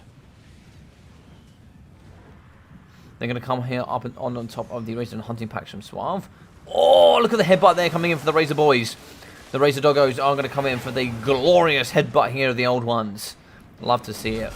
In the middle here, we do actually see the Manticore getting on top of the Oxyotl from Soarve. Banserpat is going to be putting into Grombrindal's favour. We are going to be wavering with the other Skink Priest, who's getting shot by Chad Thorgrim's one. Second Manticore coming through. Maybe a bit of pressure here on Oxyotl. We definitely want to get enemies to work. He's actually going to break. Lovely shots there coming out. Where's the caster here? He's going to be in the back.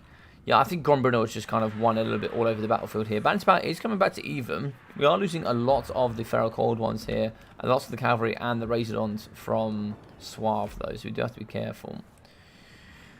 Razordons could shoot here up against the Bastiladon solar engine. They are going to be doing that. That's going to be some lovely damage in from behind. He did have 140 armor, but great AP there from the Razordons will negate all of that armor. Skink and Horde Javelins coming forward. Let me try and see if they can tie up a little bit here. That's going to be the last shot there. And that's going to hit up against the Razordon hunting pack. Second Manticore in from Chad Thorgrim, second and last. We should be able to get a bit of pressure here on the back. Where will we go? Maybe a little bit of pressure here in the back up against the big boy. Wouldn't be too bad, I don't think. Looks like it's actually going to come on the Razordon hunting packs. Okay, fair enough. Just going to shut down that skirmish tool. We can now shoot with Oxyotl as well. Kill a couple of models in the process. One shot could certainly kill a model. It looks like it did kill a model, actually. 534 weapon strength is uber strong. Wavering here is going to be the Skink Priest of Beast from Soarve. Flockadoon will be available. Hopefully we can get that in here as well. Try and see if we get a nice, little general overcast here. He is going to break. Looks like here, 2 leadership. Unlikely to see him return here with 281 health being kited by the Chameleon Skinks. Those blowpipes are certainly deadly. In the middle, Ferromanticore will be coming forward. The summon, where's he going to go though is the question.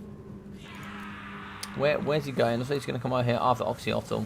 Oxyotl under 550 health. I think a cheeky snipe here. Nice hit. That hit? That missed. That missed actually. Are we going to hit the second one? He misses because he's on the floor. That orange is going to show that he's very, very... Oh, that's a nice hit before he goes. He is going to rampage here in the middle. And he's going to fall in any second. But 66 health there for Oxyotl. That should be him going down here, I think. 48, negative 13. 30. 12. If he breaks here, it's game over. If he dies, 6. And that's him done. Yeah, we saw for 4 Oxyotl here from Chad Thorgrim with the golden blowpipe, which is just uber strong. We do break the Bastiladon solar engine in the back here from Chad. We do have the cohort of SOTM with Refuse to Die getting popped, as they are getting pushed on here by Chad Thorgrim's Chameleon Skinks. They are fast enough to get in there, do the business. And we still have the Skink Priest of Beast. Wouldn't mind seeing him get in the back and maybe doing... Oh no! Oh, my boy fell. My boy fell. Wouldn't mind seeing if we got like a Flock of Doom here in the back. It wouldn't be so bad. So in the late stages here, we can see that the Legion of Chikwa, mixing in with the double Chameleon Skinks, will now be fighting here up against the Bastiladon Solar Engine, a unit of the Saurus Spears, but we sort of have very healthy... I don't know how this is so even. Flockadoon going downtown, so I'm going to do any damage there. Just going to do some tick damage up against the Saurus Spears, but honestly, not much. I don't rate Flockadoon at all. Saurus Spears are going to be charging in. 1 versus 1. Wouldn't mind seeing actually maybe going to hold it out for the mana, not too sure. Maybe another Flock of Doom or 2. But we are going to move in with the Skink cohorts. Wouldn't mind seeing those kind of coming in from the flank and getting these in from the rear and then the other one in from the other flank. Just kind of expose them from all levels here. Get rear charges, side charges. Just kind of pin them in place and just make sure they get butchered here. It's like the cohort SOTM are going to push, but they don't have Refuse to Die. They did just use that just a moment ago, so we do have to be careful here. They are very tired though. Raising on hunting packs from Chad Thorgrim coming in. They do need to put pressure here on the Bastiladon Solar Engine. Looks like here we do have the Legion of Chikwa. They are going to be very tired. I wouldn't mind just holding them there for a minute. Get a bit of that vigor back and then come into the battle. That's going to be Arminos's GG's and well played. So that's going to be a 3-1 victory here for Mr. Grombrindal, which means he will be taking it into the final, going here up against Dr. Jellyfish, who I believe, I'm not too sure who's casting it. Is it Turin casting? I think it's Turin casting, which would be excellent. That'll be very good fun. There's going to be 3-1 here to the man, the myth, the legend in the Son of the Mountains Discord. The man who represents the King of the Suns. We are going to be having 1,900 here for Oxyotl, with 94 there for the Skink Priest of Beasts. We've got 400, 200, and 320 for the Legion of Chikwa. Here with 275, 188, and 153 there for the Skink Cohort Javelins. We got 140 there for 1,000 damage value for the Chameleon Skinks, 680, 480, and 550. For the Razordons, we got 400, 650, and 1,200, with 730 for the Bastiladon Solar Engine. 1,072 for Oxyotl with 0. We got, in for the Skink Priest. We didn't actually get a Flock of Doom off at all there. So just got the double Manticores, but we still got the 2 Manticores. He kind of pushed a little bit strange there. It was a nice snipe there with the Manticore and Oxyotl, and then we just shot the Skink Priest when he was out a little bit in the open. 750, that's really good work there from the Skink Cohort. 750, what would they've got onto? Must have been the Chameleon Skinks? Must have been Chameleon Skinks they were fighting against. 0 and 23, 0 and 322 for the Red Crested, with 355 there for the Chameleon Stalkers, 680 there for the Saurus Spears, with 1,006 damage value for the Cohort of Sotek, and 274 there for the Skink Cohort Javelins. So for the Triple Chameleon, 614, 140, and 288, with the Feral Goblins coming in at 203 and 86. Razordons coming in at 190 and 580, with a Bastiladon Solar Engine at 875. Outtrades the one here from Chad. I think Chad in general got the better engagements. Just some great shutdowns. He got rid of the skirmish front line pretty comfortably here with the Chameleon Skinks, and then after that they were just kind of able to pull apart the force. They shot here up against Oxyotl, they were shooting up against the Skink Priest of Beasts, and they were just slowly whittling down the single entities, and he kind of just ignored the Bastiladon Solar Engine. The other one did die, of course, but yeah, there we go. GG's, well played. Your comment is always the best. Oh, thank you very much, man.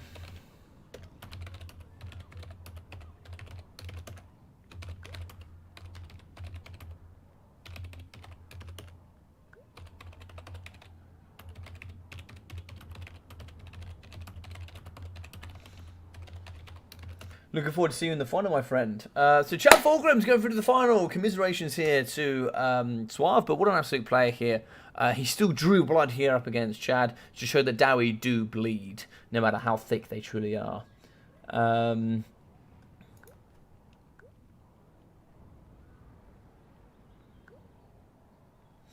Ooh. I'll tell you what, Mihawk, are you here?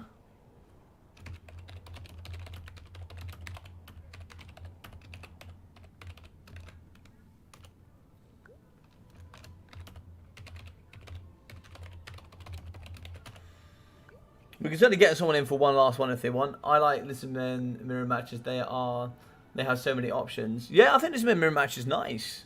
Thanks for your support and everything. We still counting on you as referee. Yeah, of course. I'll definitely be refereeing.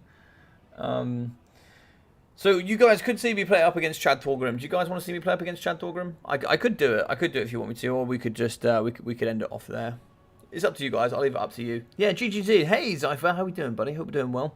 But well played here to Chad Fulgrim. He will be going through to the final.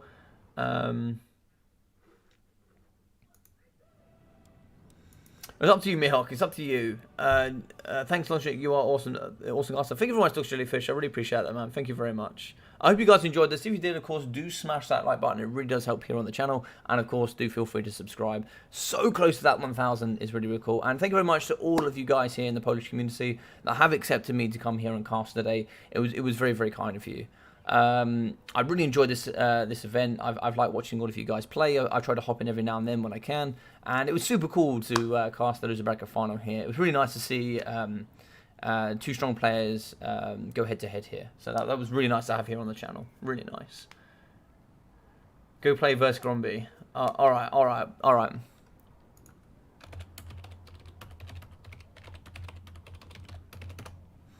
we will play one.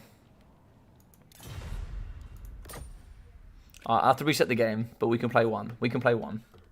Let's have a look here. So,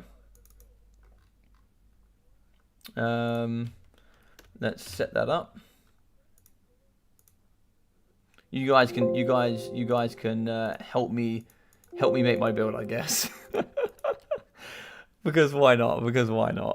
Let's just double check. Sorry, I got pinned in something.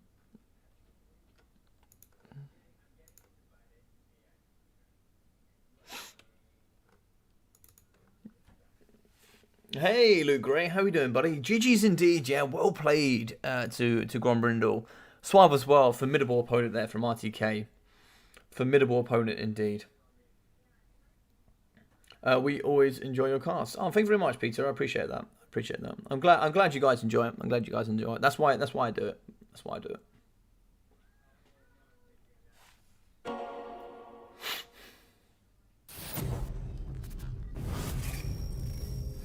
No matter how thick they truly are, thick Grombrindal confirmed. Grombrindal is thick. He's a thickie with a double C, you know, and a Y. Multiplayer battles.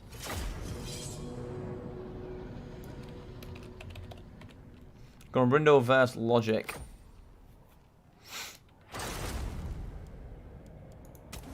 I wonder what I played last. Alrighty. Where is Grumpy Grindle? Where's the Chad himself?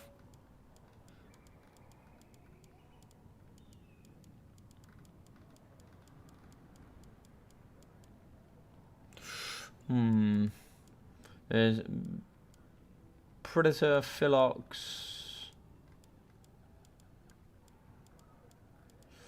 Dr. Jellyfish. Oh, there's Chad Thorgrim. Nice. Nice, I've invited him. Alright, we'll play one more. What do you guys want to see? What do you guys want to see for the final game? What is it you wanna what is it you wanna witness me play? I can't promise I'm gonna be I've had 0 warm up. Can't promise I'm gonna be any good, but I can give it my best shot. See if Chaddy Thorgrim wants to go. I'll have to finish this bubble tea as well. Oh, bubble tea's been so good.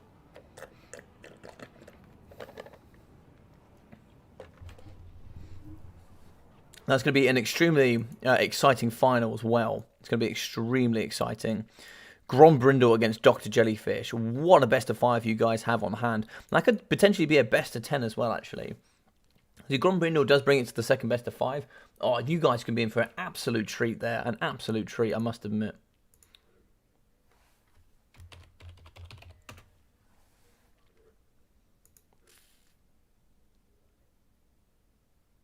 Yeah, so it looks like the grand final will be taking place on the 11th of the 12th, guys. So just to let you know, that'll be taking part there on the 11th. So today it's the 5th, so that will be on the Saturday the 11th. So make sure that you are there. Okay, so make sure you're there. Be there or be square for the finals. Yes, that'll be very strong indeed. Be very strong. And it will be casted by Turin, so that's going to be super exciting for you guys. Having the man, the myth, the American legend, as we know him here. You're going to have an absolute treat. Potentially a best of 10 between Dr. Jellyfish and Grombrindal, casted by Turin, nonetheless. What an absolute final. What an absolute final. You can ask for any more here. You can ask for any more. All right.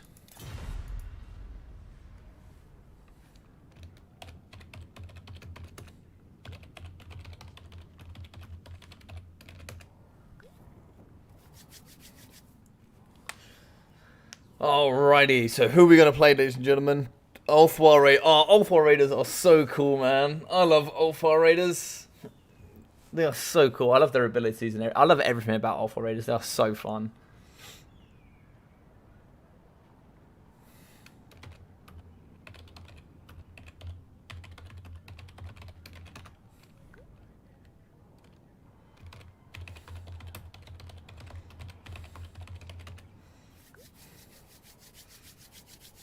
Oh, we could do a dwarf mirror match. We could do armor against armor.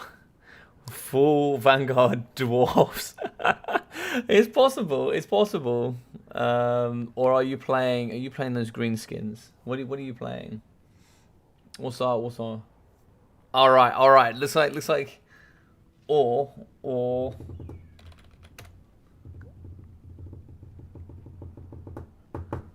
what are we going? What are we going? What are you thinking? What are you thinking? What are you thinking? What have we got here? What have we got for you guys? Dowie or Nakai? Oh, yes. Yes. I could definitely bring Nakai. One absolute champ. Okay, okay, okay. Cool. Right, ladies and gentlemen, you now get to pick. I want you just to type a faction for Chad Thorgrim to play. So I want you to type in chat what you want him to play. Try and give him, I will ask them to give you faction.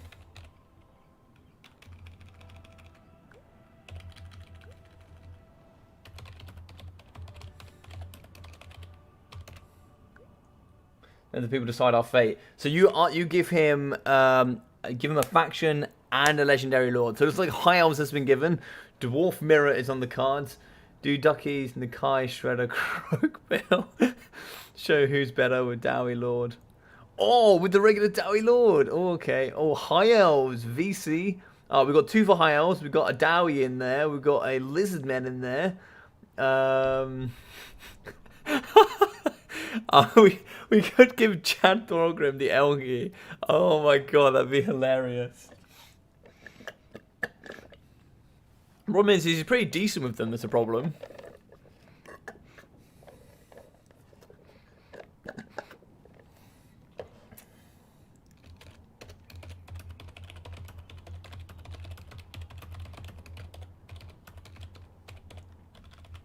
It looks like you're going to be the High Elgi, my friend.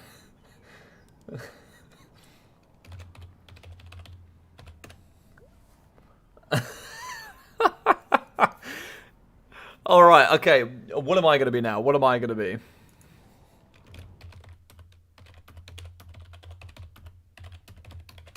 What am I going to be?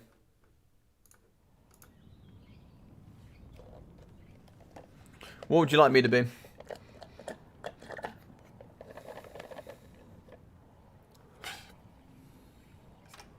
Classic Chad Thorgrim going in with the High Elgi tracery.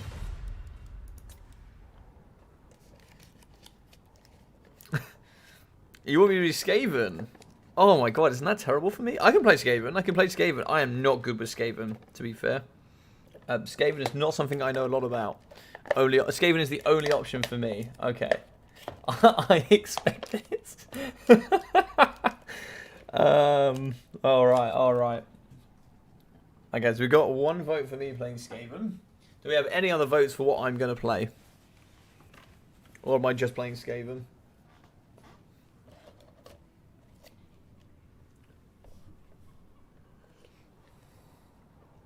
Oh.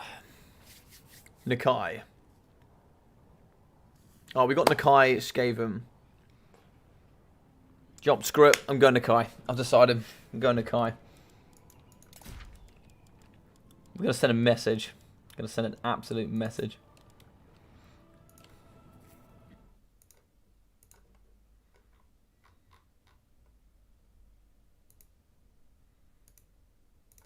Let's get it going.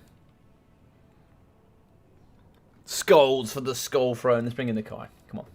It's got to be done. It's got to be done.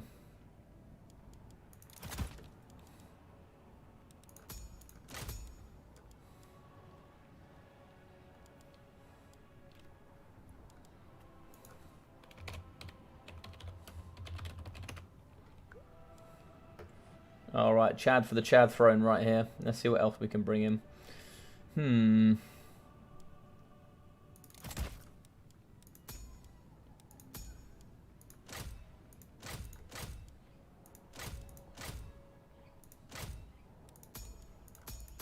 I like this. 100%. Couldn't agree more. Couldn't agree more. Right, what do we bring here in this matchup? Oh,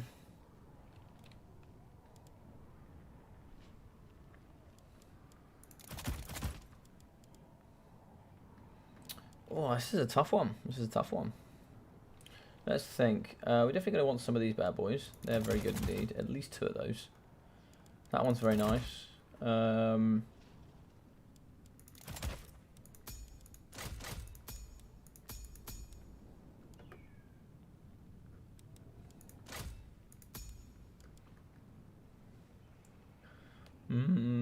Let's see. What else have we got? Good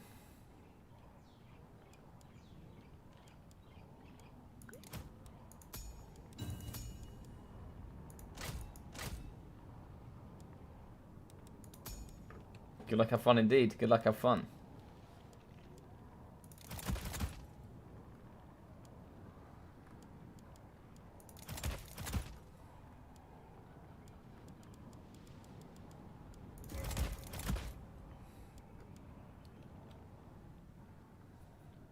Yeah, I've realised one small thing we don't have.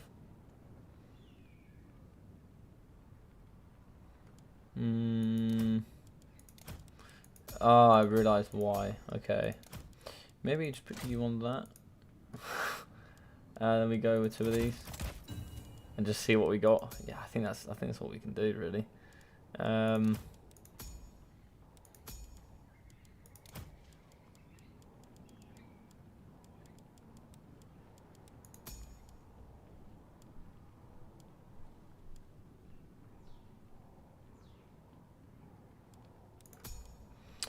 Okie dokie. Can we get this one?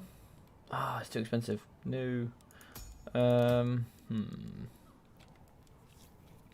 Let's go with a couple of chevrons here then. Damn.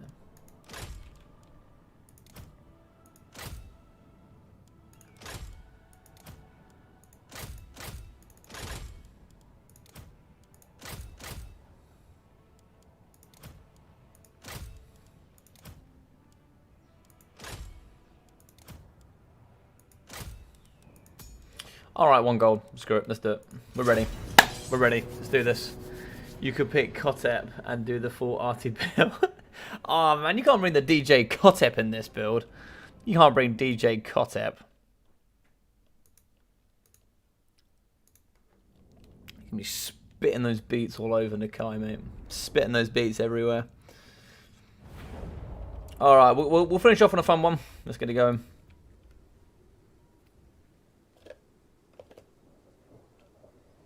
See what Chatty Chad brought today. Just realised I've brought 2 units that could be pretty challenging here. I've actually brought 2 chameleon skinks, but I've just realised they're going to be pretty garbage against some of their front line. White lions, etc. Yeah, it's pretty tough. It's pretty tough. Oh, I just realised if he's bought dragon princes, I don't know if I have a lot to deal with dragon princes. He might have bought dragon princes. I've got nothing to do with dragon princes. I've just realised. I realise I might have just boned up. I have Nakai. I have Chad. So we are going to be having Nakai mixing in with the Skink Priest of Beasts here with the transformation of Godon and the Pan's Impenetrable Pelt, alongside the Saurus Scar Veteran on foot for the anti-large, and of course that cold-blooded ability. We're mixing in here with the bad boys, which is going to be the cohort of Sotek. Double javelins in the middle at the front. Maybe one of these boys on the outer sides, I think. Maybe not outer sides, but a little bit like so. Double Saurus Warriors in the middle, like so. We are going to have the double cavalry as well. We'll mirror with the cavalry, and then we got the blasting charge boys on the real outside, round the outside. They're going to be having the double Arc of Sotex.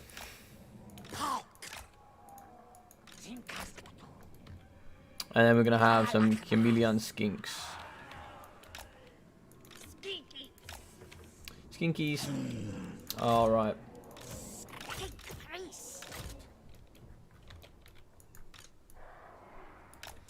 Alrighty, I think that should be good. I think that should be good. All comes down to if I can delete that infantry or not. Alright, good luck, have fun. Let's do this. Let's do this. We've got Nakai leading the forces of the old ones. Going up against Mr. Chad Thorgrim. I hope he bought an absolute chat of a build. Hard to say what he did or didn't bring, but it'll be interesting to find out. He's deployed pretty far back, so I'm expecting bolt throwers. We have a bolt thrower. That is going to force me to go to him. We also have Illyrian Reavers. Nice. Oh my god, we have double War Lions. Mixing in with the Lothran Seaguard, also coming in here with Spearmen. Silver and Guard here, 2 units in the middle with the bronze chevron. Spearman and Altharion the Grim on foot. Come duel me, big man. Come duel me. Nakai is swagging towards you. Get out of the way, boys. Get out of the way. I'm coming for you. What is that? Oh, it's a bolt thrower. Dodge, boys. Dodge. Weave.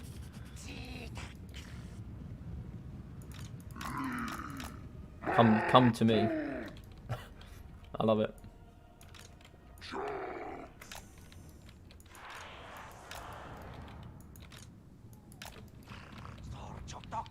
I want to get in the back, maybe try and see if we can shoot the Illyrian Reavers, maybe? Hard to say, really. Dodge, my boy! Dodge!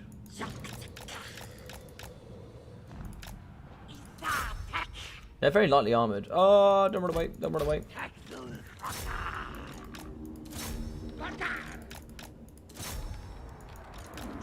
Let's get in the back here, let's get some of those javelins.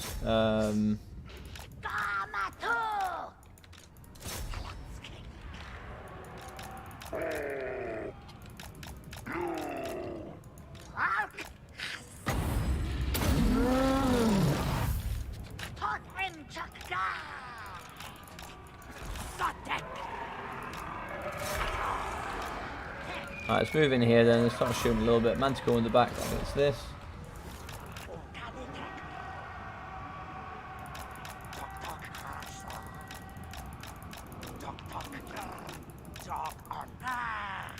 Use your charges, please! Why did you not use your charges? I don't understand.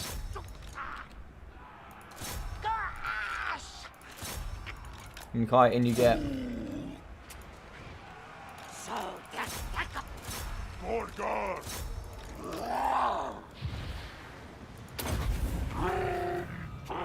Go on, Nakai, rip him a new one. Rip him a new one.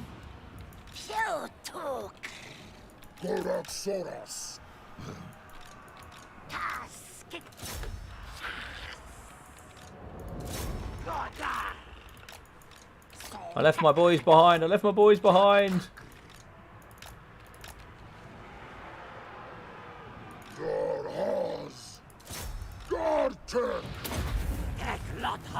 Right, let's go.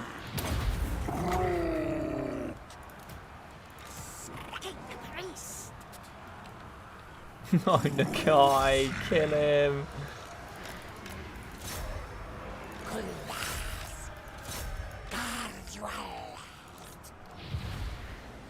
Oh, look at that.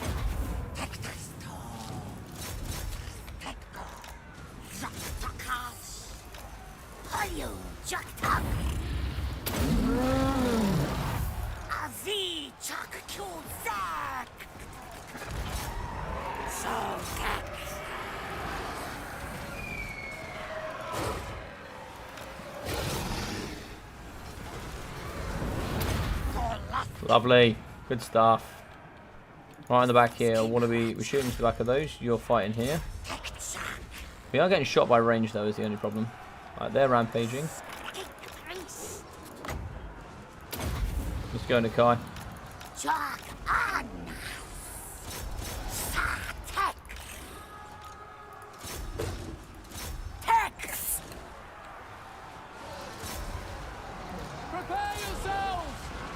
Cool, well we're in there. We don't really have anything here. Keep fighting, big boy. Keep fighting. Keep fighting. My boys. My boys.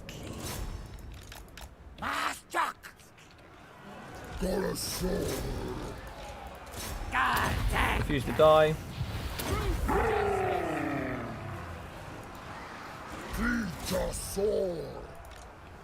I need more winds of magic. I need 7 here.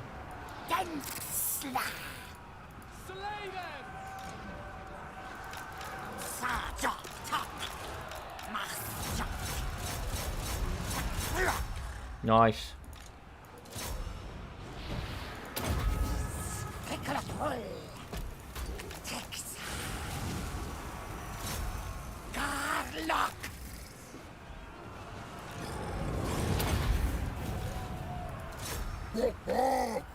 It's our sword. Go, lock. Get in there, boys. Get in there. Start fighting. Oh, yes. Look at the Kai go. What an absolute champion. What an absolute champion. I've most certainly lost this, by the way. Most certainly lost this. There's not a lot that one man can do against such a Chad force as this.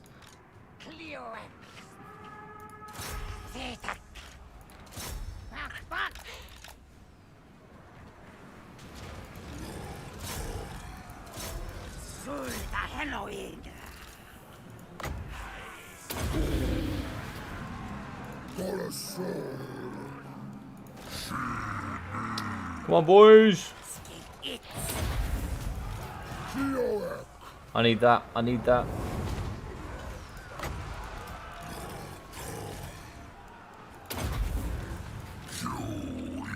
Kill the Chad. Kill the Chad.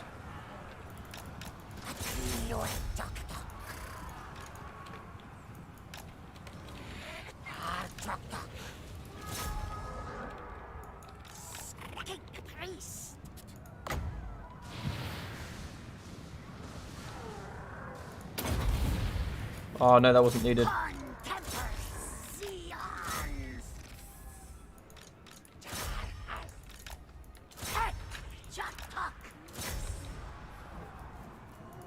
Alright, come back and fight here.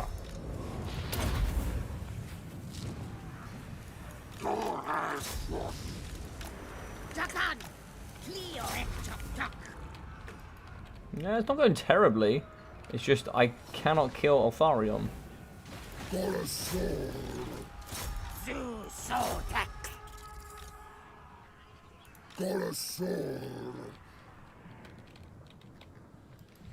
pretty close. It's pretty close.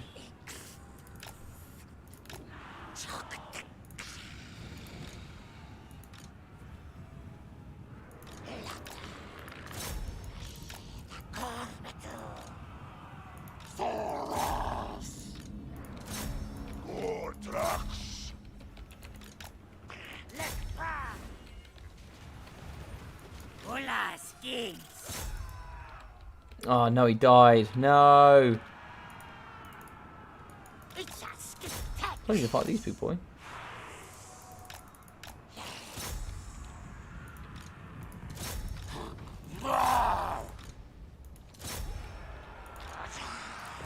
Our fight shall be legendary. Boys, fight! I don't think the Sylvan Guard are coming back.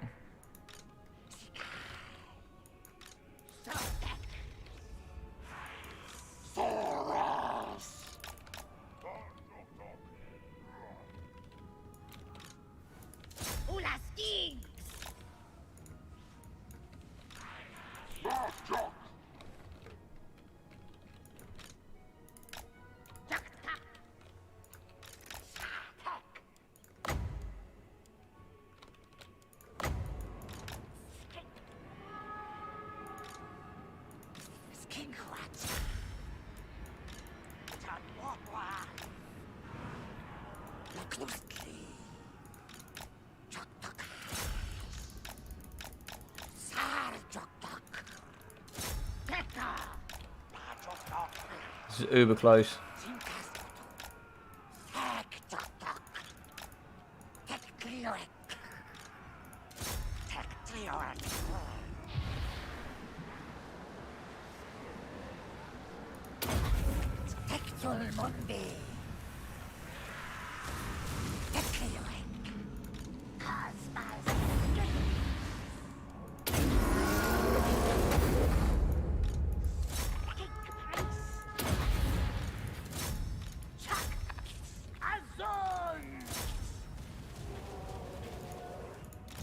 Oh, I didn't get it. I didn't get it. No, I need that.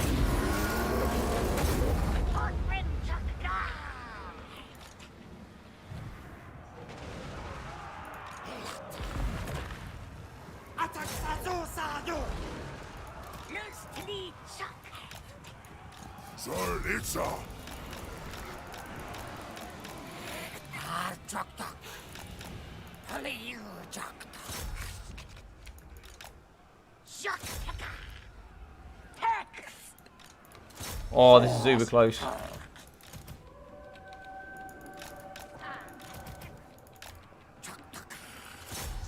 How did he come? Oh, that's shattered. No way, I'm going to lose this now.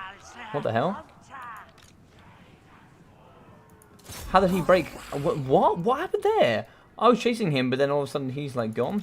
Right over here. Come on. Come on, stop being dumb. Alright, there we go. Ah, we're rampaging.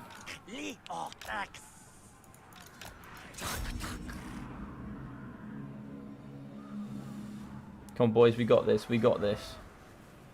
He's got his ability. I don't know if we're going to return with that. Is the only problem.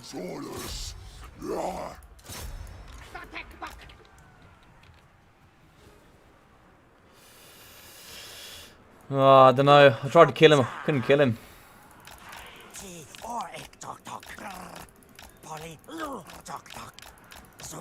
Let's get around the back here. Let's get around the back.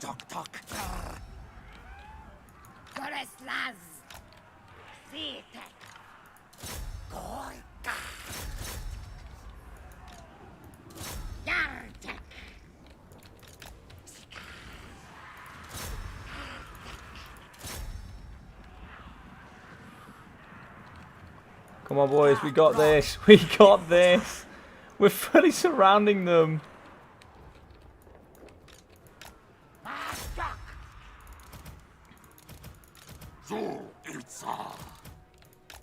Oh, I've got a whole unit. No, I'm an idiot. Oh, no way. Everything broke.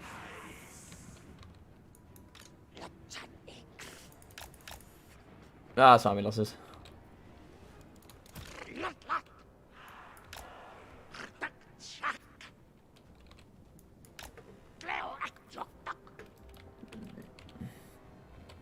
He's just going to chase off my Saurus Warriors. I've thumped up getting these Silver Guard for so long. Come on, boys. You can do this. You're -1.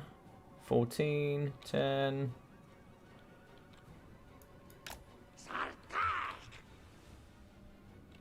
I can't do anything here, I don't think. 360 Felfarion. This has been uber close. This has been uber close. I don't think I can do anything about this. I don't think. I need these to come back, but they're not going to. Everything's just going to get pushed off.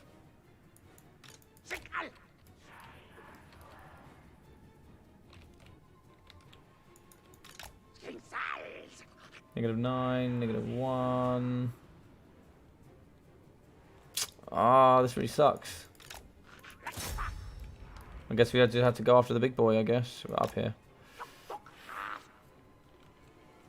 Guess we have to just fight against Felfarion, I guess. Trying to see if we get these Saurus back.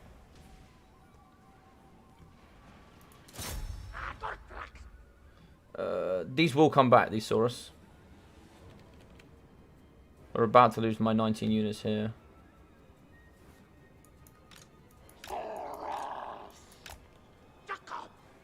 Oh, they're not going to come back either.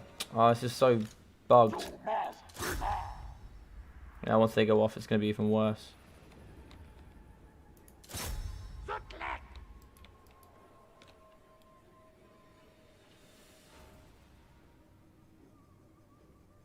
Return!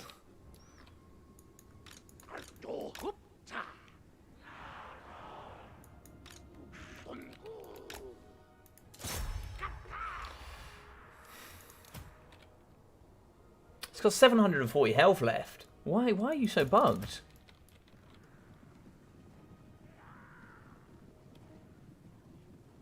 -9 for friends routing. That's absurd. Can't click because the stupid thing's in the way.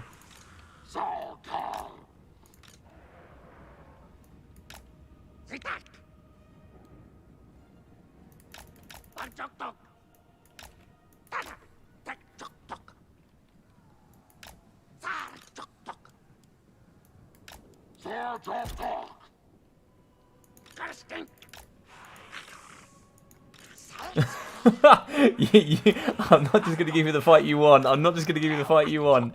You're coming to me, big boy. Let's go. We now scrap. Oh, you got the Fang Sword of Felfarion. Oh, man, he didn't come back. It's -1. Oh, he broke.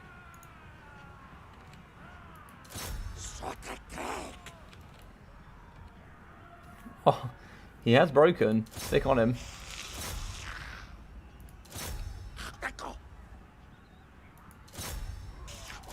Boy, stop fighting here.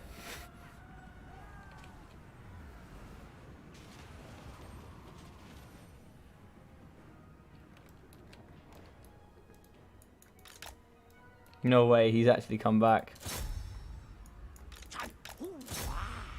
No way! No way! No way! No way! Oh my god. No way! What was that? What was that? That was absolutely legendary. What was that? Oh, wow. What a game. What an absolute game. Oh.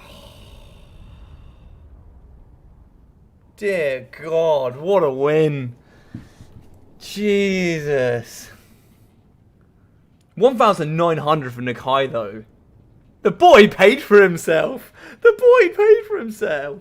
Let's go. Logic equals Polish champion. Yes. Does that make me the champion, Mihawk? Does that make me the champion? 71 in for the Skink Priest. 1,400 for the Sword of Scar. 540, 570. 960, 1,000 there for the Swords Warriors. 1.6 in for the Cohort Sotek, doing the Beastie Boy work here of the odd ones. Double Javelins in at 380 and 450. We got 870 and 850 from the Chameleon Skinks, with 230 and 180 for the Feral Cold ones, 720 and 1,100 for the Bastillodon Arc of Sotek. Elfarion though, 2,600. God damn, that man's a beast. 266 there for the Spearman. 700, 830 there for the Silvering Guard, with 430 and 970 as well. 1,100, 1,100 for the Lothran Sea Guard, 340, 600, 530. Double War Lines though, what an absolute chad. Also coming in with the Rahaga's Pride for that negative, I think negative speed and negative leadership, I think is their ability or effect. I think it's negative 25%, negative 8 leadership, which is pretty strong. And 740 there for the Eagle Claw Bolt Thrower.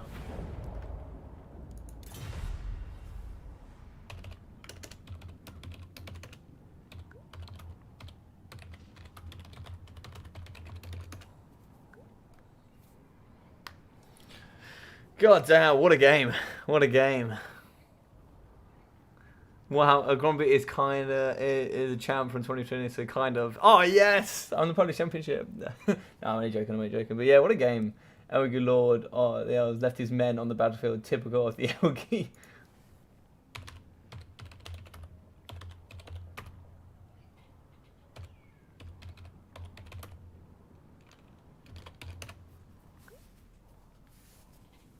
Love it. I love it. What a final game. What a final game. I only saw the last minute, but it looked epic. Oh, it was so good, man. It was so good. For the longest while, I thought I was kind of doomed.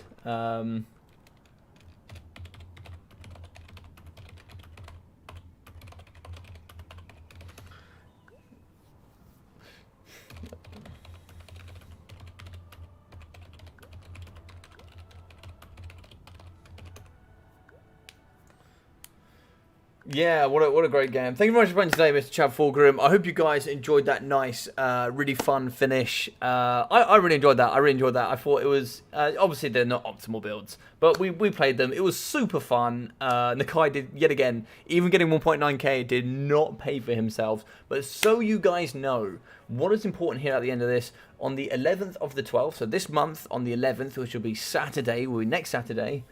See you later, Mr. Grombrindal. Thank you very much, you're an absolute champion. And thank you again, yet again, to Soarve here. So thank you very much for him. 11th to 12th, Turin will be hosting the grand final. So make sure you're here for the Polish Championships so you can check that out. I'm assuming there it will be on his channel. So thank you very much, everyone that's watched today. Please do feel free to smash that like button. It really does help here on the channel. And also, if you'd like to as well, do feel free to subscribe. It really does help me grow. I'm super close to that 1,000 mark. Don't know where I am at right now. 924. So you know, on the last stretch here towards 1,000. So that'll be really handy there if you guys do want to help me here for my grand 1,000, which I have some really cool announcements for, and have some really good stuff and some really cool stuff for you guys. So it should be awesome. So yes, Nakai OP confirmed. 100%, man. 100%. Yeah, it should be great, yeah. See you around. Take care, everybody, and we'll see you tonight for some more content. So take care of yourselves, and I'll see you in about an hour's time. See you there.